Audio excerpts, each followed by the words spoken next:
Hello बच्चा लोग, कैसे हो तुम लोग। पढ़ाई लिखाई चल रहा है ना। तो चलो हम लोग देखने वाले हैं आज क्लास 9 का चैप्टर नंबर 5, अध्याय 5, जो कि क्या है, बायोलॉजी का पहला चैप्टर है, जीवन की मौलिक इकाई, the fundamental unit of life. तो इसको हम लोग पढ़ने वाले हैं किसके द्वारा? जी हाँ, बिल्कुल एनसीईआरटी के द्वारा। हर एक लाइन को पढ़ने वाले हैं और इसमें जितने भी प्रश्न होंगे वो सारे क्वेश्चन आंसर भी मैं बताता चलूँगा। तो मैं जैसे बार बार बताता हूँ, एनसीईआरटी में बहुत सारे लाइंस जो कि तुम्हारे काम के नहीं है, लेकिन बहुत सारे ऐसे ऐसे इंपॉर्टेंट पॉइंट्स हैं जिसको तुमको एकदम याद करके रखना है, क्योंकि वही तुमसे एग्जाम में पूछा जाएगा। तो चलो हम लोग देखते हैं। तो यहाँ शुरू करते हैं। कॉर्क की पतली काट के अवलोकन पर रॉबर्ट हुक ने पाया कि इसमें अनेक छोटे छोटे प्रकोष्ठ हैं। तो बच्चा लोग, कि रॉबर्ट हुक कौन है? रॉबर्ट हुक ने ही सर्वप्रथम कोशिका की खोज की थी। और उन्होंने कोशिका की खोज किस चीज में की थी? तो कॉर्क में की थी, कॉर्क के कोशिका में की थी। अब ये कॉर्क कोशिका क्या होता है? जो पेड़ का छाल होता है ना, उसी के अंदर ये कॉर्क पाया जाता है। तो रॉबर्ट हुक ने इसी कॉर्क के पतले काट को लिया था और उसका अवलोकन किया था, उसको देखा था। और उन्होंने छोटे छोटे प्रकोष्ठ उसमें देखे थे, जिसकी संरचना मधुमक्खी के छत्ते जैसी प्रतीत होती है। अरे बाप रे, मधुमक्खी कभी काटा है? मधुमक्खी काटता है तो बड़ा भयंकर लगता है भाई। मुझे एक बार काटा था। तो मधुमक्खी को कभी छेड़ना मत। देखोगे कि जो मधुमक्खी का छत्ता है वो इस तरीके से हेक्सागोनल आकृति का होता है। तो ये जो कॉर्क होता है, इसकी पतली काट का अवलोकन जब रॉबर्ट हुक ने किया तो उन्होंने भी इस तरीके का संरचना देखा। कॉर्क एक पदार्थ है जो वृक्ष की छाल से प्राप्त होता है, जैसे मैंने तुम्हें बताया। अब देखो, सन 1665 में हुक ने इसे स्वनिर्मित सूक्ष्मदर्शी से देखा था। तो रॉबर्ट हुक ने इसको किस चीज से देखा था? नग्न आंखों से देखा था क्या? नहीं जी, उन्होंने अपने द्वारा निर्मित एक सूक्ष्मदर्शी से देखा था। और कब? 1665 में। और इस प्रकार से कोशिका की खोज हुई थी। और उन्होंने इसको, रॉबर्ट हुक ने इन प्रकोष्ठों को कोशिका कहा था, सेल, जिसका मतलब क्या होता है? जिसका मतलब होता है छोटा कमरा, और ये लैटिन का शब्द है। तो इस तरीके से देखा, यहाँ पर बहुत सारे प्रश्न हो गए तुम्हारे। उपरोक्त घटना छोटी तथा अर्थहीन लगती हो, लेकिन विज्ञान के इतिहास में यह एक बहुत ही महत्वपूर्ण घटना है। इस प्रकार सबसे पहले हुक ने देखा कि सजीवों में अलग अलग एकक होते हैं। इन एककों का वर्णन करने के लिए जीव विज्ञान में कोशिका शब्द उपयोग आज तक किया जाता है। तो यहीं से कोशिका का कॉन्सेप्ट आता है। और हम लोग जानते हैं कि जितने भी सजीव होते हैं वो किससे बने होते हैं? कोशिका से बने होते हैं। तो यही है कोशिका, जिससे हमारा शरीर बना हुआ है। और इसीलिए इसे क्या बोलते हैं? Fundamental unit of life. तो कोशिका का परिभाषा अभी तक नहीं आया है, आगे हम लोग कोशिका का परिभाषा देखेंगे। तो यहाँ पर देख सकते हो, तुम्हें बताया गया सजीव किससे बने। तो भैया आप तो हम लोग जान गए ना कि जो सजीव का शरीर है, जैसे हमारा है शरीर, वह किस चीज से बना हुआ है? कोशिका से बना हुआ है।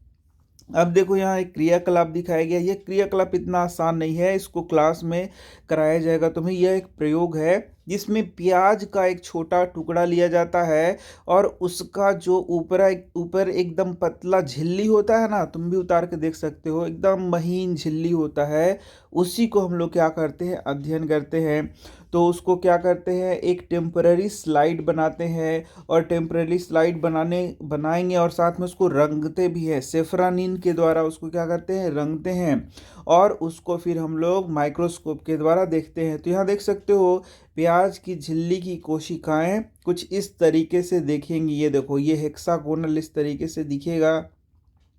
अब यहाँ पर देखोगे, यहाँ बूंद बूंद कुछ दिखाई दे रहा है जो कि केंद्रक होता है। और ये जो कंपार्टमेंट जैसा दिख रहा है, यही क्या होता है? कोशिका होता है। तो इसी को हम लोग सूक्ष्मदर्शी के द्वारा देखते हैं। यहाँ देख सकते हो, यही है संयुक्त सूक्ष्मदर्शी का एक चित्र दिखाया गया है। तो तुम्हारे स्कूल में भी होगा। तो देखोगे संयुक्त सूक्ष्मदर्शी में यहाँ पर एक लेंस रहता है जिसको बोलते हैं नेत्रिका लेंस। फिर यहाँ पर दो तीन लेंस लगे रहते हैं, जैसे ये भी लेंस है, ये भी एक लेंस है जिसको बोलते हैं अभिदृश्यक लेंस। और इसी के मदद से यहाँ पर जो हम लोग स्लाइड बनाते हैं या परमानेंट जो स्लाइड रहता है उसको रख करके हम लोग यहाँ पर देखते हैं। और यहाँ देखोगे एक दर्पण लगा रहता है जिससे कि लाइट इस तरीके से जाता है और यहाँ पड़ता है, और हम लोग वहाँ पर सूक्ष्मदर्शी की मदद से जिस चीज़ को देखना है देखते हैं। आपने क्या देखा? अब अरे तो यहाँ पर इस तरीके का संरचना हम लोगों ने देखा प्याज में, ठीक है। तो यही यहाँ पर दिखाना है।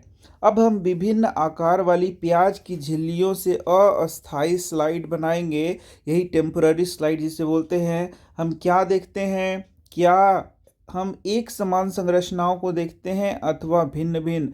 तो यहाँ पर देखोगे जैसे अभी दिखा था कि वहाँ पर इस तरीके का तुमको संरचना मिला था जिसे हम लोग क्या बोल रहे थे? कोशिका बोल रहे थे। ये संरचनाएं क्या हैं? ये सभी संरचनाएं एक जैसी दिखाई देती हैं, जैसे अभी चित्र में तुमने देखा था। ये सभी मिलकर एक बड़ी संरचना सल्क कंद बनाते हैं, जैसे प्याज। इस क्रियाकलाप से हमें पता चलता है कि विभिन्न आकार के प्याज में सूक्ष्मदर्शी द्वारा देखने पर एक जैसी संरचनाएं दिखाई देती हैं, और इसे ही हम लोगों ने क्या बोला? कोशिका बोला था। प्याज की झिल्ली की कोशिकाएं एक समान है, प्याज के आकार से इसका कोई संबंध नहीं है। ये छोटी छोटी संरचनाएं जो हम देख रहे हैं शल्ककंद प्याज की मूलभूत इकाई है, और इससे ही क्या कहते हैं? कोशिका। तो जीवन की मूलभूत इकाई क्या है? कोशिका है। यहाँ से यदि क्वेश्चन पूछेगा तो इसका आंसर करेंगे। न केवल प्याज बल्कि जितने भी जीव जंतु हैं हम आसपास देखते हैं वे सभी कोशिकाओं से बनते हैं, जैसा कि मैंने शुरू में ही बताया। अब देखो कुछ जीव एक कोशिकीय होते हैं, जैसे कि अमीबा हो गया। अमीबा क्या होता है बच्चों? सिर्फ और सिर्फ एक ही कोशिका का बना होता है। इसी तरीके से आगे चित्र भी दिया गया है, जो पैरामीशियम है वह भी क्या बना होता है? सिर्फ और सिर्फ एक ही कोशिका का बना होता है, और इस एक कोशिका के द्वारा उसका सारा फंक्शन होता है। शरीर में जितना भी फंक्शन होता है ना, बस एक ही कोशिका से होता है। तो तुम क्या बता सकते हो कि हम लोगों का शरीर भी एक कोशिका का बना है? बिल्कुल नहीं। हम लोगों का शरीर लाखों लाख कोशिकाओं से मिलकर के बना हुआ है, और हम लोग क्या है? बहुकोशिकीय जीव हैं। तो यहाँ देख सकते हो आवर्धक लेंस की खोज के बाद सूक्ष्मदर्शी का आविष्कार संभव हो सका। यह पता चला कि एकमात्र कोशिका स्वयं में ही एक संपूर्ण जीव जैसा अमीबा, क्लेमाइडोमोनास, पैरामीशियम तथा बैक्टीरिया हो सकती है। तो बच्चा लोग ये एक कोशिकीय जीवों के कुछ उदाहरण हैं जो कि सिर्फ और सिर्फ एक कोशिका से मिलकर बने होते हैं, जैसे कि अमीबा हो गया, क्लेमाइडोमोनास हो गया, पैरामीशियम हो गया, बैक्टीरिया हो गया, जिसका चित्र आगे दिया भी हुआ है। इन सजीवों को एक कोशिक जीव कहते हैं। तो वैसे सजीव जिनका शरीर एक कोशिका से मिलकर के बना हुआ होता है उन्हें क्या बोलते हैं? एक कोशिक जीव कहते हैं, या फिर एक कोशिकीय जीव भी कहते हैं, यूनिसेलुलर ऑर्गेनिज्म। इसके अतिरिक्त बहुकोशिक जीवों में अनेक कोशिकाएं समाहित होकर विभिन्न कार्यों को संपन्न करने हेतु विभिन्न अंगों का निर्माण करती हैं। इसके कुछ उदाहरण हैं, जैसे कि फंजाई है, पादप है, जंतु है। तो ये याद करके रखना है। फंजाई मतलब क्या हो गया? कवक हो गया। कवक जैसे कि तुम मशरूम जो खाते हो ना, वह भी क्या है? एक फंजाई है, कवक है। फिर पादप जितने भी प्लांट्स हैं उन्हें हम लोग क्या बोलते हैं? पादप कहते हैं। जितने भी जंतु, जैसे हम लोग भी क्या है बच्चा लोग? जंतु हैं। तो ये हम लोग सारे फंजाई, पादप, जंतु हम लोग हैं बहुकोशिकीय जीव। क्या हम कुछ और एक कोशिकीय जीव के विषय में पता कर सकते हैं? बिल्कुल। बहुत सारे ऐसे जीव हैं जो कि एक कोशिकीय होते हैं। प्रत्येक बहुकोशिक जीव एक कोशिका से ही विकसित हुआ है। कैसे? अब ये बात क्या हुआ? तो हम जानते हैं कि जो स्पर्म है, ओवम है, इसी से मिलकर के जाइगोट बनता है, और जाइगोट से भ्रूण बनता है, और भ्रूण से शिशु का विकास होता है। बताओ ये तुमने कहाँ पढ़ा है? ये पढ़ा है तुमने क्लास 8 में, कि जब रिप्रोडक्शन होता है यानी जनन होता है, तो जनन के दौरान यहाँ नर युग्मक होता है, यानी कि शुक्राणु अंडाणु मिल करके यही जाइगोट बनाता है। क्या बनाता है बच्चों? जाइगोट। तो ये जाइगोट सिर्फ और सिर्फ एक ही कोशिका का है और इसी कोशिका में डिवाइड होगा, तो डिवीजन से ही क्या बनेगा? भ्रूण बनता है। और यही भ्रूण बच्चों जब विकसित होता है और इसमें विभाजन होता है कोशिका में, तो शिशु का निर्माण करता है। तो जरा सा बताइए कि हमारा जो शरीर है शुरू में कितने कोशिका का था? तो सिर्फ एक ही कोशिका का था, जिसमें विभाजन होते गया और अभी हमारा शरीर बड़ा हो गया है। तो तुम्हारा शरीर अभी किशोरावस्था में है, तो तुम ज़्यादा बड़े नहीं हुए हो। तुम्हारे शरीर में अभी और कोशिका का विभाजन होगा और फिर तुम जब बड़े हो जाओगे तो बहुत सारी कोशिकाएं तुम्हारे शरीर में होंगी। कोशिकाएं विभाजित होकर अपने ही जैसी कोशिकाएं बनाती हैं।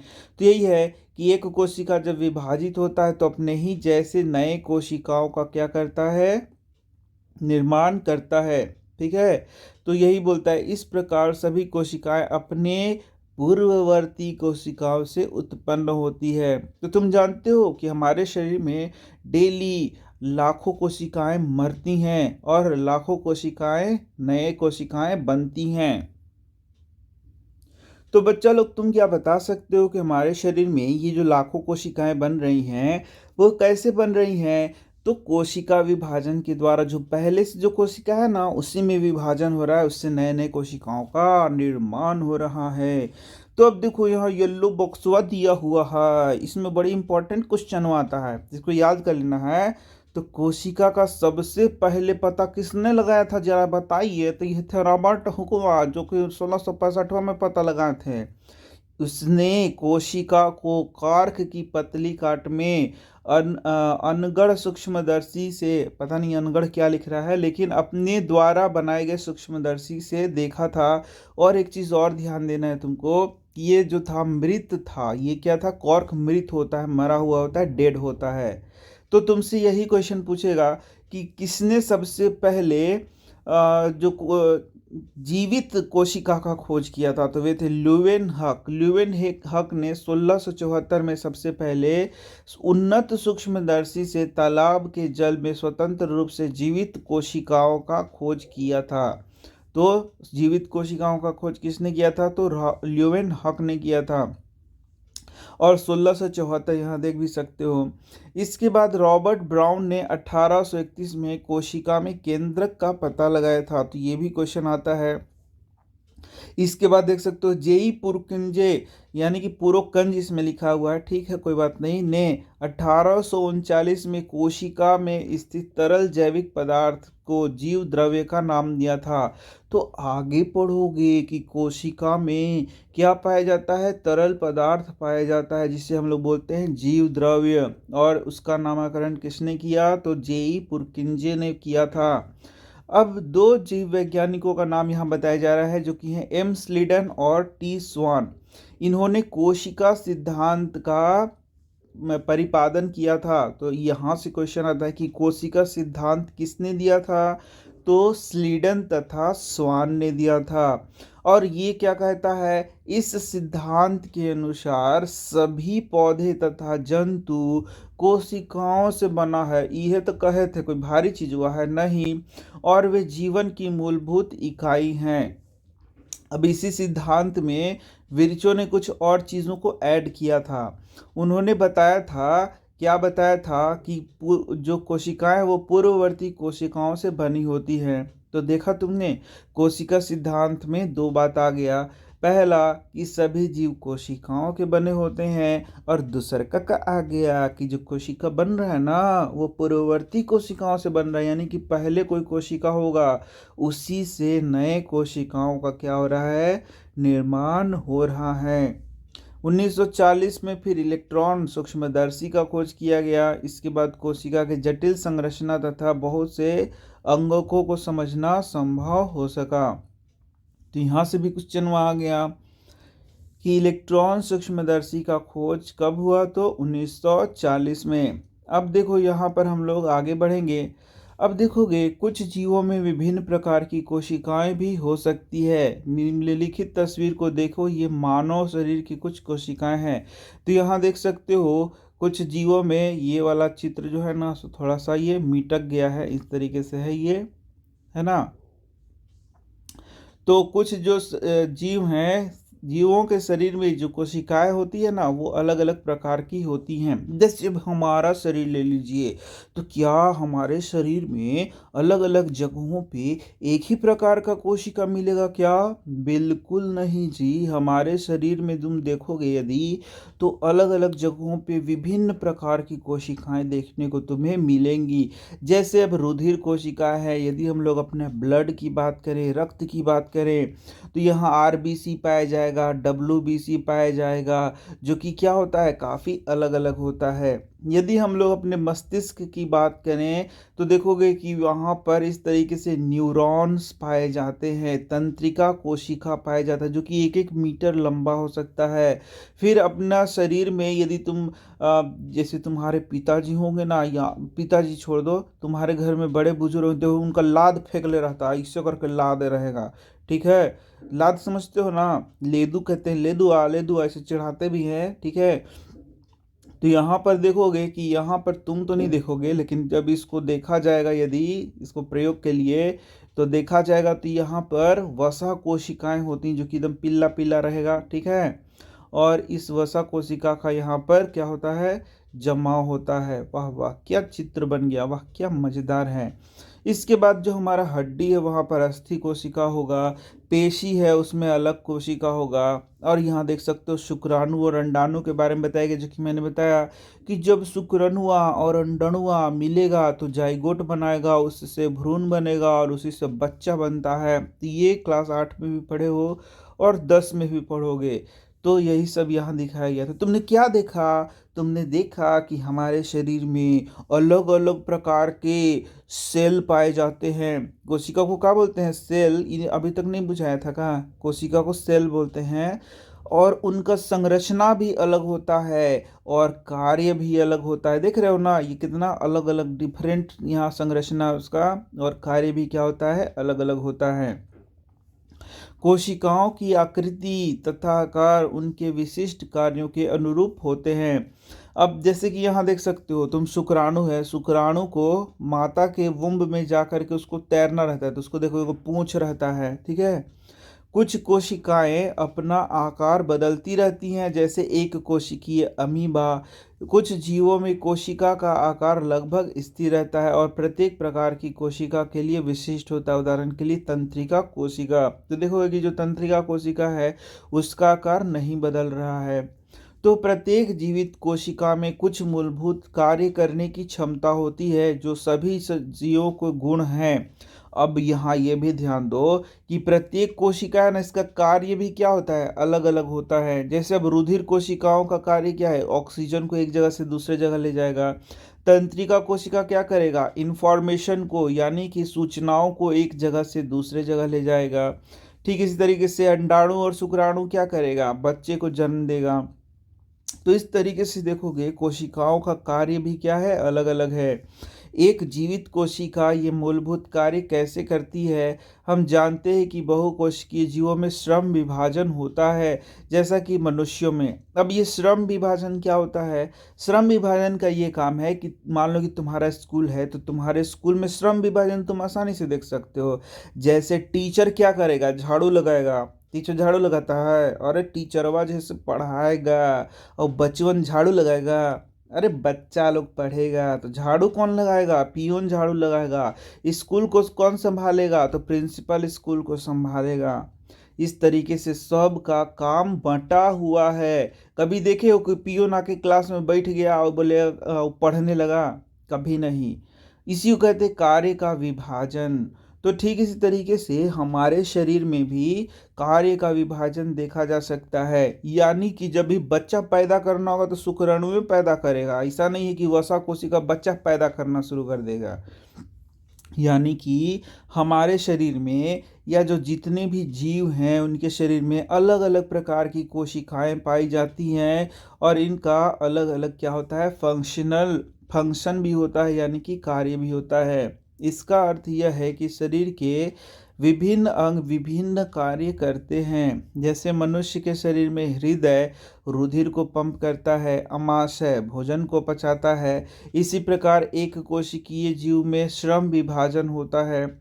वास्तव में ऐसी प्रत्येक कोशिका में कुछ विशिष्ट घटक होते हैं जिन्हें कोशिकांग कहते हैं। अब ये कोशिकांग क्या होता है ये आगे पढ़ेंगे हम लोग। कोशिकांग से ही तो VVI क्वेश्चन तुम्हारा आएगा एग्जाम में, तो वो आगे पढ़ेंगे। और ये कोशिकांग भी विभिन्न प्रकार के विशेष कार्यों को करता है। जैसा कोशिका में नए पदार्थ का निर्माण, अपशिष्ट पदार्थ का निष्कासन आदि ये कोशिकांग ही करते हैं। ठीक है, कोशिकांगों के कारण ही एक कोशिका जीवित रहती है। तो कोशिका में भी क्या होता है, विभिन्न प्रकार के कोशिकांग होते हैं जो कि आगे हम लोग पढ़ेंगे। जैसे मान लो ये कोशिका हो गया, तो इसमें विभिन्न प्रकार के कोशिकांग तुमको देखने को इस तरीके से मिलेंगे और इनके बारे में आगे पढ़ना, विस्तृत पढ़ना है, उसी से क्वेश्चन आएगा। तो डरो मत, तुमको नहीं बुझा रहे यहाँ तो टेंशन मत लो। ये कोशिकांग मिलकर एक मूलभूत इकाई बनाते हैं जिसे हम लोग क्या बोलते हैं, कोशिका कहते हैं। यह बड़ा रुचिकर है कि सभी कोशिकाओं में एक ही प्रकार के कोशिकांग होते हैं। अब एक और रुचिकर बात बता दूं क्या, देखो चाहे प्लांट का कोशिका हो या एनिमल का कोशिका हो या तुम्हारा तेलचट्टा का कोशिका हो, तेलचट्टा भी तो एनिमल है ना, हो गया जी। तो यहाँ पर चाहे बैक्टीरिया हो, इन सब में देखोगे कि बहुत सारा जो कोशिकांग है वो एक ही जैसा पाया जाता है। हालांकि प्लांट कोशिका हो गया या एनिमल कोशिका हो गया, इसमें अंतर है कि नहीं है, अंतर है, जो लास्ट में पढ़ाया भी जाएगा कि पादप कोशिका और जंतु कोशिका में क्या अंतर है उसको लिखिए। ठीक है, फिर बैक्टीरिया का कोशिका और एनिमल का कोशिका में क्या अंतर है वो भी लिखिए, तो सब पढ़ाया जाएगा। लेकिन फिर भी इसमें बहुत सारे कोशिकांग क्या होते हैं, एक ही जैसे होते हैं। इनमें कोई फर्क नहीं पड़ता कि उनका कार्य क्या है अथवा वे किस जीव में पाया जाता है। ठीक है, अब यहाँ से देख सकते हो कि कोशिका क्या है। तो कोशिका क्या है ये इसका परिभाषा भी है कि कोशिका जीवन की संरचनात्मक तथा क्रियात्मक इकाई है, या फिर कोशिका किसे कहते हैं। देखो अभी जाके तुमको सेल का परिभाषा मिलेगा, कोशिका का परिभाषा मिलेगा। तो कोई तुमसे पूछेगा कि भाई बताइए कोशिका का है कोशिका, तो तुम बोलना कोशिका शरीर की मूलभूत इकाई है तथा यह जीवन की संरचनात्मक व क्रियात्मक इकाई है। अब ध्यान से देखो संरचनात्मक इकाई क्या है, क्योंकि हमारा जो बॉडी बना है, शरीर बना है, वह किस चीज़ से बना है, कोशिका से। उस शरीर का संरचना किस चीज़ से हो रहा है, कोशिका से, इसलिए इसको बोलते हैं संरचनात्मक इकाई। अब क्रियात्मक इकाई किसे कहते हैं, कि क्यों कहते हैं, क्योंकि जो शरीर का फंक्शन हो रहा है, कार्य हो रहा है, उसका भी इकाई कौन सा है, कोशिका ही हो रहा है। यदि कोशिका में कार्य ना हो तो पूरा शरीर तुम्हारा खत्म हो जाएगा। तो ये कोशिका क्या है, क्रियात्मक इकाई भी कहा जाएगा। ठीक है, तो ये बहुत इंपॉर्टेंट क्वेश्चन भी है। अब देखते हैं कोशिका किससे बनी होती है, कोशिका का संरचनात्मक संगठन क्या है। तो भाई इतना चीज़ तो पढ़ ली, एक बार कोशिका दिखा देते हैं, ये तो बहुत अलर जलर पढ़ेले है यहाँ। तो कोशिका एक बार देखिए लो, तब ज़्यादा मजा आएगा तुमको पढ़ने में। ये देखो यही है कोशिका, दिख रहा है ये कोशिका। तो कोशिका यदि देखोगे तो यहाँ पर ये देखो, ये जंतु कोशिका को दिखा रहा है। तो कोशिका में मुख्य रूप से तुम्हारा ये देखो, ये जो बाहरी आवरण है यही हो गया तुम्हारा प्लाज्मा झिल्ली, फिर ये हो गया तुम्हारा केंद्रक अंदर में दिख रहा है, और यही देखो ये है तुम्हारा कोशिका द्रव्य, यही चीज़ है। और इसमें जैसे मैंने बताया था कि तुम्हें बहुत सारे क्या होते हैं, छोटे छोटे कोशिकांग होते हैं। तो देखो माइटोकॉन्ड्रिया क्या हो गया, कोशिकांग हो गया। ठीक है, फिर लाइसोसोम क्या हो गया, कोशिकांग हो गया।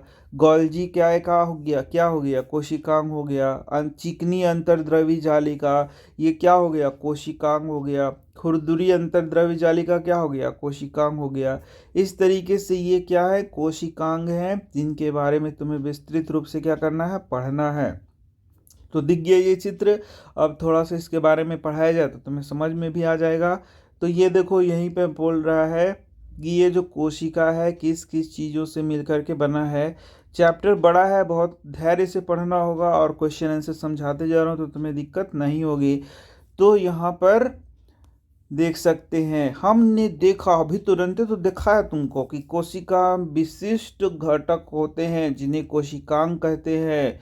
कोशिका कैसे संगठित होता है तो देख लो, यदि हम कोशिका का अध्ययन सूक्ष्मदर्शी से करें तो हम लगभग प्रत्येक कोशिका में तीन चीज दिखाई देगा। पहला हो जाएगा प्लाज्मा झिल्लियां, दूसरा हो जाएगा केंद्रकवा और तीसरा हो जाएगा कोशिका द्रव्य। तो यही तीन चीज तो अभी मैंने तुम्हें दिखाया था। जो बाहर का झिल्ली था वो क्या था, प्लाज्मा झिल्ली, उसी के अंदर केंद्रक था और उसी के अंदर क्या था, कोशिका द्रव्य था। तो इन्हीं के बारे में विस्तृत पूरा एकदम मन से एकदम एकदम खुशी से आत्मा से पढ़ लेना है और क्वेश्चन आंसर याद कर लेना है और टेंशन फ्री हो जाइए, एग्जाम दीजिए, टनाटन नंबर लाइए जी। तो कोशिका के अंदर होने वाले समस्त क्रियाकलाप तथा उसकी बाह्य पर्यावरण से पारस्परिक क्रिया इन्हीं गुणों के कारण संभव होता है। तो अब एक एक चीजवा को जो है ना सब बढ़िया से पढ़ लेना है और उसको एकदम क्वेश्चन आंसर को याद कर लेना है, भेजवा में एकदम घुसेड़ लेना है। तो प्लाज्मा झिल्ली अथवा कोशिका झिल्ली ये पहला हो गया। तो अभी तो मैंने तुम्हें प्लाज्मा झिल्ली को दिखाया था बच्चों। ये जो प्लाज्मा झिल्ली है इसी को कोशिका झिल्ली भी बोलते हैं, प्लाज्मा मेम्ब्रेन भी बोलते हैं, ठीक है। इसको कई नामों से हम लोग जानते हैं। तो इसके बारे में चलो, कोई भी चीज़ जब हम लोग पढ़ेंगे तो तीन चार पॉइंट्स को बनाते हुए चलेंगे और उसको याद करते हुए चलेंगे। तो यहाँ देख सकते हो, यह कोशिका की सबसे बाहरी परत है। ये नंबर 1 पॉइंट आ गया कि यह कोशिका की क्या है, सबसे बाहरी परत है जो कोशिका के घटकों को बाहरी पर्यावरण से अलग करती है। तो तुम क्या लिख सकते हो इसके बारे में कि यह कोशिका की क्या है, सबसे बाहरी परत है। प्लाज्मा झिल्ली कुछ पदार्थों को अंदर अथवा बाहर आने जाने देती है। यह अन्य पदार्थों की गति को भी रोकती है। कोशिका झिल्ली को इसीलिए वर्णात्मक पारगम्य झिल्ली कहते हैं।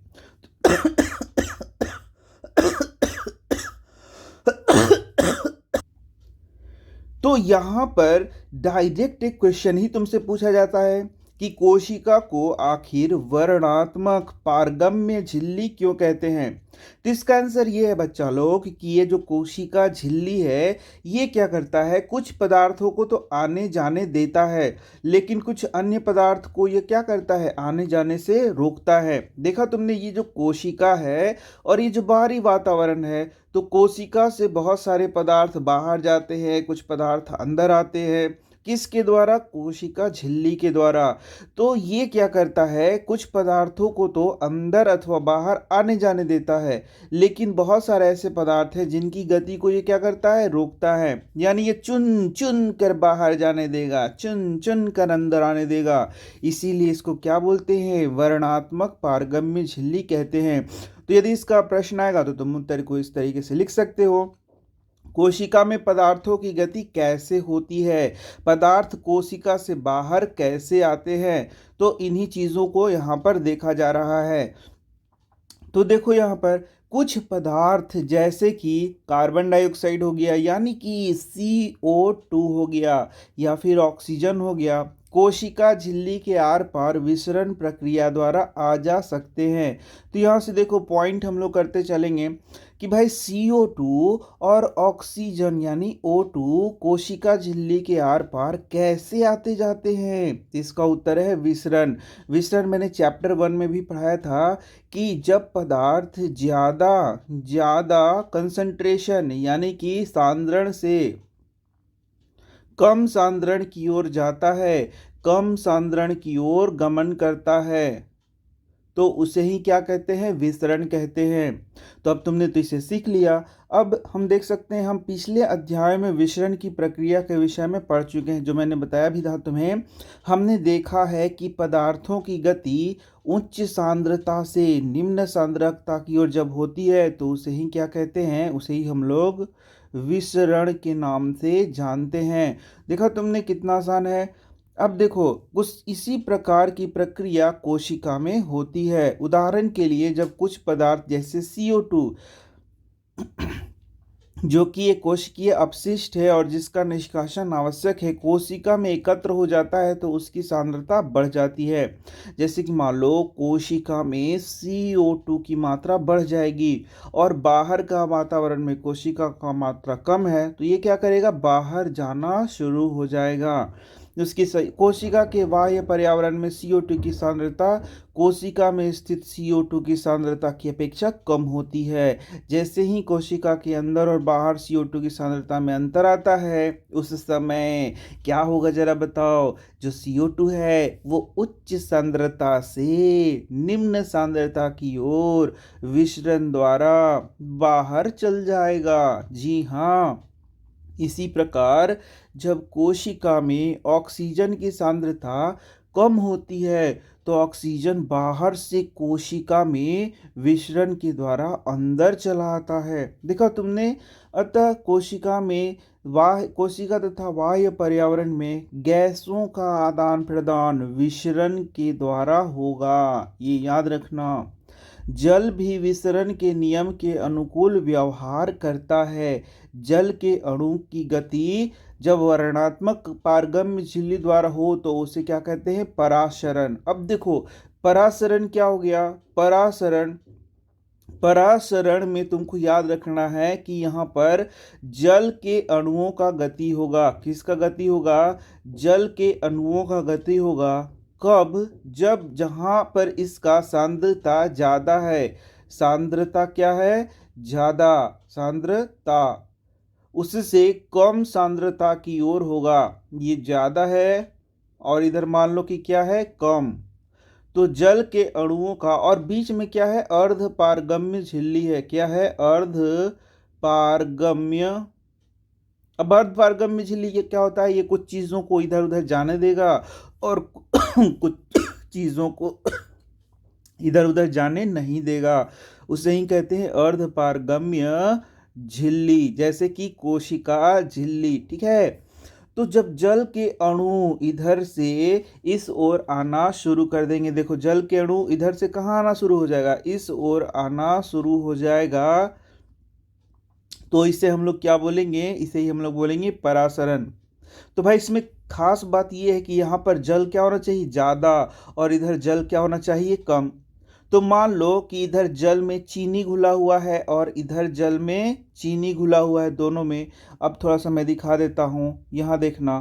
तो मान लो यहाँ पर चीनी क्या है, देखना 1 2 3 4, और यहाँ पर चीनी क्या है, 1 2 3 4 5 6 7 8 9 10 11 12 13 14। अब जरा बताओ, चीनी का सांद्रण यहाँ पर क्या है, ज़्यादा, यानी कि पानी का सांद्रण क्या है, इधर इस साइड में कम है, और इधर चीनी कम है और पानी क्या है, ज़्यादा है। इस तरीके से क्लियर हो गया कि जहाँ जल का सांद्रता ज़्यादा होगा, देखो यहाँ जल का सांद्रता क्या है, ज़्यादा है, तो यह ज़्यादा सांद्रता से कम सांद्रता की ओर गमन करना शुरू होगा और धीरे धीरे इधर ये क्या होगा, मात्रा बढ़ते जाएगा। इस तरीके से इसे ही हम लोग क्या बोलते हैं, विसरण, सॉरी परासरण। तो बच्चा लोग यहाँ पर बताओ कि ये जल कब तक इधर जाएगा। तो सीधा सा बात है, जब तक कि दोनों ओर जल का जो सांद्रण है वो बराबर नहीं हो जाता है। तो देखो इसका उपयोग करके यहाँ देख सकते हो, जैसे कि मान लो ये कोशिका है, ये क्या है, कोशिका। और कोशिका में तो तुम जानते हो कि जल का मात्रा मान लो कि क्या है, कम है। इधर जल का मात्रा क्या कम है, इधर जल का मात्रा ज़्यादा बना देते हैं। देखो इधर जल का मात्रा क्या हो गया, ज़्यादा, और ये जल का मात्रा ज़्यादा हो गया। अब थोड़ा सा साल्ट, मतलब नमक या चीनी कुछ भी समझ लो। अब देखो साल्ट इधर बहुत ज़्यादा है, यहाँ देखो कोशिका के अंदर जो साल्ट होता है, जो खनिज लवण है, मान लो कि वो क्या है, बहुत ज़्यादा यहाँ पर है और यहाँ पर थोड़ा कम है। ठीक है। इस तरीके का जब परिस्थिति होगा, और साथ में यहाँ पर तुम खुद ही देख सकते हो कि यहाँ पर क्या है, यहाँ पर अर्ध पारगम्य ये झिल्ली है। तो तुम्हें अब बताना है कि जल बाहर से अंदर की ओर जाएगा या नहीं जाएगा। इसका आंसर है यस, यानी कि ये जो जल है बाहर से कोशिका के अंदर जाना शुरू हो जाएगा। किस विधि के द्वारा? तो परासरण विधि के द्वारा। जी हाँ बाबू लोग, परासरण के द्वारा ये जल अंदर की ओर जाना शुरू हो जाएगा। ठीक है। लेकिन यदि इसका उल्टा कर दिया जाए, कि बाहर अंदर में जल की मात्रा मान लो कि ज़्यादा है कोशिका के अंदर, ठीक है, और बाहर में जल की मात्रा क्या है? कम है। तो बताओ जल किधर से किधर जाएगा? तो अंदर से बाहर की ओर जल जाना शुरू हो जाएगा। समझ में आ रहा है? तो ये सारा चीज परासरण है, ये तुम्हें समझना चाहिए। अरे एक और कंडीशन बताया जाए क्या? अब बताओ यदि कोशिका के भीतर और अंदर जल का मात्रा एकदम बराबर होगा तो पानी किधर से किधर जाएगा? तो पानी का मूवमेंट नहीं होगा, क्योंकि दोनों ओर सांद्रता क्या है? बराबर है। तो यहाँ पर देखो, इस चीज़ को यहाँ पर पूरा डिटेल में पढ़ाया गया जो मैंने तुम्हें समझा दिया, तो उसको पढ़ते जाते हैं और समझते जाते हैं। तो प्लाज्मा झिल्ली से जल की गति जल में घुले पदार्थों की मात्रा के कारण प्रभावित होती है, ये तो तुम समझ गए। इस प्रकार पराशरण में जल के अणु वर्णात्मक पारगम्य झिल्ली द्वारा उच्च जल की सांद्रता से निम्न जल की सांद्रता की ओर जाते हैं। तो यहाँ पर मैं इसे एकदम अंडरलाइन कर देता हूं कि परासरण क्या है? तो परासरण में जल के जो अणु होते हैं ना, वो वर्णात्मक पारगम्य झिल्ली द्वारा उच्च सांद्रता से निम्न सांद्रता की ओर गमन करते हैं। जैसे तुमने देखा यहाँ पर जल का सांद्रता क्या था? ज्यादा, और अंदर में जल का सांद्रता क्या था? कम। तो बाहर से अंदर की ओर जल गमन करने लगा। इसे ही क्या कहते हैं? इसे ही कहते हैं परासरण। क्या बोलते हैं बच्चा लोग? परासरण कहते हैं। चलो अब आगे देखते हैं।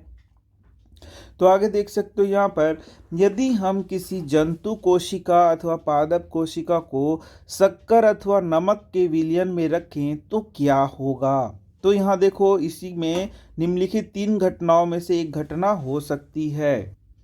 तो देखो भाई, अब इसका आंसर तो तुम्ही को देना होगा, क्योंकि मैंने तभी तुरंत समझा दिया। देखो, यदि कोशिका को तनु विलयन वाले माध्यम में अर्थात जल में शक्कर अथवा नमक की मात्रा कम और जल की मात्रा ज़्यादा है में रखा जाए, यानी कि बहरी जो है, देखो यहाँ पर बहरी क्या है? जलवा ज़्यादा है, ज़्यादा पानी है, और शक्करवा कम है। तो तुमको बताना है पानी भीतरे जाएगा कि बहरी जाएगा। तो तुम्हें तो पता ही है कि बाहरे जल ज़्यादा है तो बहरे से भीतरे न जाएगा, तो पानी अंदर की ओर जाना शुरू हो जाएगा। तो जल परासरण विधि द्वारा कोशिका के अंदर चला जाएगा। ऐसे विलयन को अल्प परासरण दाबी विलयन कहते हैं। तो जो बहरी वाला विलयन था जिसमें पानियां ज्यादा था, उसको क्या कहते हैं? अल्प परासरणी विलयन। अब देखो क्या होगा, जल के अणु कोशिका झिल्ली के दोनों ओर आवागमन करने के लिए स्वतंत्र होते हैं। तुमने देखा, अब जिधर जलवा ज्यादा होगा उधर से कम की ओर हो जाएगा, बस इतना ध्यान रखना है। लेकिन कोशिका के अंदर जाने वाले जल की मात्रा कोशिका से बाहर आने वाले जल की मात्रा से अधिक होगा। इस प्रकार शुद्ध परिणाम यह होगा कि जल कोशिका के अंदर गया, इससे कोशिका फूलने लगेगी। अब देखो, कोशिका में ढेरे पानी भर जाएगा ना, तो क्या हो जाएगा? फूलने भी लगेगा। समझ में आ रहा है ना बच्चा लोग? जरूर समझ में आएगा। अरे जी, ध्यान से पढ़िएगा ना तो एकदम छक्का मार दीजिएगा। तो यदि कोशिका को ऐसे माध्यम में रखा जाए, अब देखो, अब ऐसा माध्यम में रखना है जिसमें बाहरी ऐसा रखना है जहाँ पनिया कम होगा। यहाँ देखो, यहाँ पनिया क्या होगा? कम। और यहाँ पर चीनी या नमक क्या होगा? यहाँ ढेरे ढेरे चीनी और नमक फेंट के मिला दो, यहाँ रख दो। तो चीनी और नमक वह क्या है? ज्यादा है, और पनिया क्या है? कम है। तो जरा बताओ तो फिर कोशिका में क्या होगा? पानी किधर से किधर जाएगा? अरे बहुत बढ़िया, पानी बहरी निकलने लगेगा। ये देखो, पनिया का होगा? बहरी निकलने लगेगा, और ये बेचारा सूख जाएगा, सुखिया जाएगा। तो इस तरीके के जो बाहर में विलयन है उसको हम लोग क्या बोलेंगे? सॉरी, यहाँ पर है तुम्हारा, ये देखो, इस तरीके का जो बाहर विलयन है गया उसे हम लोग क्या बोलेंगे? अति परासरण दाबी विलयन कहेंगे, जो कि पनिया को धर के खींच लेगा। ठीक है। अच्छा, तो सम परासरणी विलयन किसे कहेंगे? दिमागो अपना लगाओ और तनी बताओ था कि सम परासरणी विलयन किसे कहेंगे?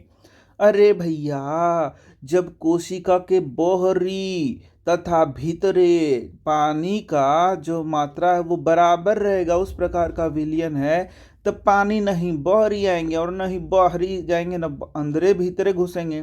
ठीक है, तो जब पानी ना अंदर जा रहा है ना बाहर आ रहा है, इसको इस प्रकार का विलयन में जब इसको रखा गया है तो इस विलयन को कहेंगे समपरासारी विलयन। वाह वाह, क्या नाम है, पढ़ाइयो नहीं रहा है लेकिन बढ़िया से पढ़ लेना तुम लोग, ठीक है ना। अब देखो, जल कोशिका झिल्ली के दोनों ओर आ जा सकता है, लेकिन इस स्थिति में कोशिका से अधिक जल बाहर आएगा और कम जल अंदर जाएगा। ये देखो ई वाला बता रहा है, इसलिए कोशिका सिकुड़ जाएगा। जैसे मैंने बताया, परासरण इस प्रकार विसरण की एक विशिष्ट विधि है जिसमें वर्णात्मक झिल्ली द्वारा गति होती है। समझ में आ गया ना। तो चलो, अब क्रियाकलाप दिया हुआ है 5.3। तो ये तो तुम करने वाले नहीं हो लेकिन पढ़ लो जरा सा। तो अंडे को क्या करना, अंडा रोज खाइए, अंडा अंडा लीजिए और तनु हाइड्रोक्लोरिक अम्ल HCl, मास्टर जी से मांगिएगा तो दे देंगे HCl, जिसमें पानी मिला हुआ है तो उसी को कहेंगे तनु। उसमें डालकर उसके कवच को हटा दीजिए। उसका कवच होता है ना उजर उजर, उसको हटा देना है। इसका कवच अधिकांशतः कैल्शियम कार्बोनेट का बना होता है। तो यहाँ से क्वेश्चनवा भी आपको पूछ सकता है कि जो अंडा, अरे गोल गोल अंडा की जमा मत लाना, अंडा ढेरे नंबर लाना, 100 में 200 नंबर लाना। यहाँ अंडा बोल रहा है, ये अंडा तुम जो खाते हो ना उसको बोल रहा है, वही अंडा, मुर्गी के अंडा। तो उसका जो कवच होता है वो कैल्शियम कार्बोनेट का बना होता है, यानी कि CaCO3 का बना होता है। इसको याद रखना। एक पतली बाह्य झिल्ली अब अंडे को क्या करेगा, घेरे रखती है। अब देखोगे, अंडवा में से कवच हटा दोगे तो एक पतला झिल्ली उसको चारों ओर से घेरे रखेगा। अब अंडे को पानी में रख दो, साफ सुथरा पानी में रख दो, उसमें कोई नमक चीनी कुछ भी पानी में मिला हुआ नहीं रहना चाहिए। अब 5 मिनट बाद देखोगे तो क्या होगा, तो देखोगे कि अंडवा फूल जाता है। तो अब तुम्ही को बताना होगा कि भाई वह अंडवा जो फूला तो पानी भीतरे गया कि बाहरी गया। तो इसका उत्तर है कि पानी कहाँ गया, भीतरे गया, अंदर की ओर गया। ठीक है, तो बताओ कि ये जो पानी भीतर जा रहा है तो पानी का सांद्रता बाहर क्या था, ज़्यादा, और भीतर क्या है, कम, इसलिए पानी भी बाहर से भीतर की ओर जा रहा है। लेकिन अब यही उल्टा कर दो कि बाहर में खूब सारा नमक और चीनी मिला करके पानी रखो तो क्या होगा, यहाँ पर देखोगे कि अंडा बेचारा सिकुड़ जाएगा क्योंकि पानी बाहरी निकलना शुरू हो जाएगा। ठीक इसी तरीके से तुम किशमिश के साथ भी कर सकते हो। तो किशमिश को जब जल में रखोगे, साफ साफ जल में, तो वो जलवा को ग्रहण कर लेगा, यानी कि घुस जाएगा सब जल और वो फूल जाएगा। लेकिन उसी किशमिश को फिर चीनी वानी में पानी वाला घोल में रख दोगे तो बेचारा फिर सूख जाएगा, सिकुड़ जाएगा। समझ में आ रहा है ना सारा बात। मुझे तो लग रहा है कि सब समझ में आ रहा है। तो एक कोशिकीय अलवणीय जलीय जीवों, अलवणीय मतलब वैसा जल जहाँ पर नमक उमक नहीं मिला है, जैसे कि साफ सुथरा जो पानी होता है, तालाब के पानी है, कुइयाँ का पानी है, वो अलवणीय जल है। जबकि लवणीय जल किसे कहते हैं, जो समुद्र का जल होता है वह लवणीय जल होता है, माने उसमें साल्ट मिला हुआ रहता है। तो वह क्या करते हैं, परासरण के द्वारा ही जल को अपने शरीर में लेते हैं। अब देखो, अधिकांश पादप कोशिकाएं परासरण द्वारा जल ग्रहण करते हैं। जैसे कि पौधे का मूल, मूल माने क्या हो गया, जड़ हो गया। तो जड़ में जो कोशिका होता है उसमें पानी का अवशोषण कैसे करता है, परासरण के द्वारा करता है। इस प्रकार कोशिका के जीवन में विसरण जल तथा गैसों के आदान प्रदान की प्रक्रिया में महत्वपूर्ण भूमिका निभाता है। इसके अतिरिक्त विसरण कोशिका को अपने बाहरी पर्यावरण से पोषण ग्रहण करने में सहायता करता है। कोशिका से विभिन्न अणुओं का अंदर आना तथा बाहर निकलना भी विसरण द्वारा ही होता है। तो बुझा न गया विसरण, और साथ में परासरण भी तुमको बुझा गया। इस प्रकार के परिवहन में ऊर्जा की आवश्यकता होती है। अब देखो, कोशिका में जैसे कि मान लो कि जड़ है तो जड़ में जो कोशिका है उसमें कोई लवण को उसको लेना है, आयन को उसको ग्रहण करना है, तो उसके लिए जानते हो क्या होता है, उसमें ऊर्जा भी खर्च होता है। ATP के रूप में वो ऊर्जा भी क्या करता है, खर्च करता है। तो प्लाज्मा झिल्ली लचीली होती है। अब देखो प्लाज्मा झिल्ली के बारे में पुनः हम लोग पहुंच गए। तो हम लोगों ने पहला पॉइंट वह देख लिया था कि प्लाज्मा झिल्ली क्या होता है, बाहरी आवरण होता है, यह लचीली होता है और कार्बनिक अणुओं जैसे लिपिड तथा प्रोटीन का बना होता है। तो यहाँ से क्वेश्चन आ गया। तो ये हो गया पहला पॉइंट, ये हो गया दूसरा पॉइंट, ये हो गया तीसरा पॉइंट। तो 3 पॉइंट ऐसे लिख सकते हो। लेकिन यहाँ से वो खास क्वेश्चन हो जाएगा। क्वेश्चन ये सर क्या है क्वेश्चन या, तो क्वेश्चन पूछेगा कि जो प्लाज्मा झिल्लिया होता है ना वो कच्ची के बना होता है, तो तुम बोलना लिपिड के और प्रोटीन के बना होता है। ठीक है, इसको याद कर लेना, बहुत इंपॉर्टेंट है, ऑब्जेक्टिव में पूछा जाएगा। प्लाज्मा झिल्ली की रचना हम केवल इलेक्ट्रॉन माइक्रोस्कोप से ही देख सकते हैं। कोशिका झिल्ली का लचीलापन एक कोशिकीय जीवों में कोशिका के बाह्य पर्यावरण से अपना भोजन तथा अन्य पदार्थ ग्रहण करने में सहायता करता है। जैसे मान लो यही है अमीबा, अमीबा के बा ई अमीबा। तो ये जो अमीबा है अपना जो भोजन है वह कैसे ग्रहण करता है, तो एंडोसाइटोसिस के द्वारा भोजन को क्या करेगा, ग्रहण करेगा। तो इसका ये जो प्लाज्मा झिल्लिया है ना तो वही लचीला है, तो जाके फुडवा कैसे पकड़ लेगा, माने कि भोजनवा के पकड़ लेगा, और उसी को क्या कहेंगे, एंडोसाइटोसिस। दिख रहा है, समझ में आ रहा है। कोशिका भित्ति, अब देखो जो पादप कोशिकाओं में प्लाज्मा झिल्ली के अतिरिक्त कोशिका भित्ति भी होता है। तो आगे तुम लोग यही पढ़ोगे, जैसे कि मान लो कि ये पादप कोशिका है तो इसमें प्लाज्मा झिल्ली है, लेकिन इसके बाद भी इसके बोहरी को सेल वाल भी होता है। क्या होता है, सेल वाल, जिसको हम लोग हिंदी में बोलते हैं कोशिका भित्ति। अब इसके बारे में भी 3-4 गो लाइन पढ़ लेना है। तो पहला लाइन तो यही हो गया कि पादप कोशिका का सबसे बाहरी जो भाग है वह प्लाज्मा झिल्ली नहीं है, वह क्या है, कोशिका भित्ति है, और कोशिका भित्ति के अंदर होता है प्लाज्मा झिल्ली। समझ में आ गया ना। अब पादप कोशिका भित्ति मुख्यतः सेल्यूलोज का बना होता है। दूसरा का पॉइंट वह बहुत इंपॉर्टेंट है। सेल्यूलोज एक बहुत जटिल पदार्थ है जो पौधों की संरचनात्मक दृढ़ता प्रदान करता है। ये तीसरा का पॉइंट वह बना के लिख सकते हो। जब किसी पादप कोशिका में परासरण द्वारा पानी की हानि होती है तो कोशिका झिल्ली सहित आंतरिक पदार्थ संकुचित रहता है। अब यहाँ एक चीज़ और देखो, जो सेल वाल होता है ना वो एकदम परमिएबल होता है, पारगम्य होता है। क्या होता है, पारगम्य। इसमें सब चीज आ जा सकता है, एकरा कोई टेंशन नहीं है, सबको आने जाने देता है, जो जरा मन जाओ जरा मन आओ। I don't have any tension. समझ गए। अब देखना, जब किसी पादप कोशिका में परासरण द्वारा पानी की हानि होती है, तो देखो यही है पादप कोशिका, इसमें परासरण के द्वारा क्या हो रहा है, पानी का मान लो हानि हो रहा है। तो बताओ तो कब होगा, जब इसको नमक और चीनी के घोल में रख देंगे तो पनिया बहरा ही ना निकल जाएगा।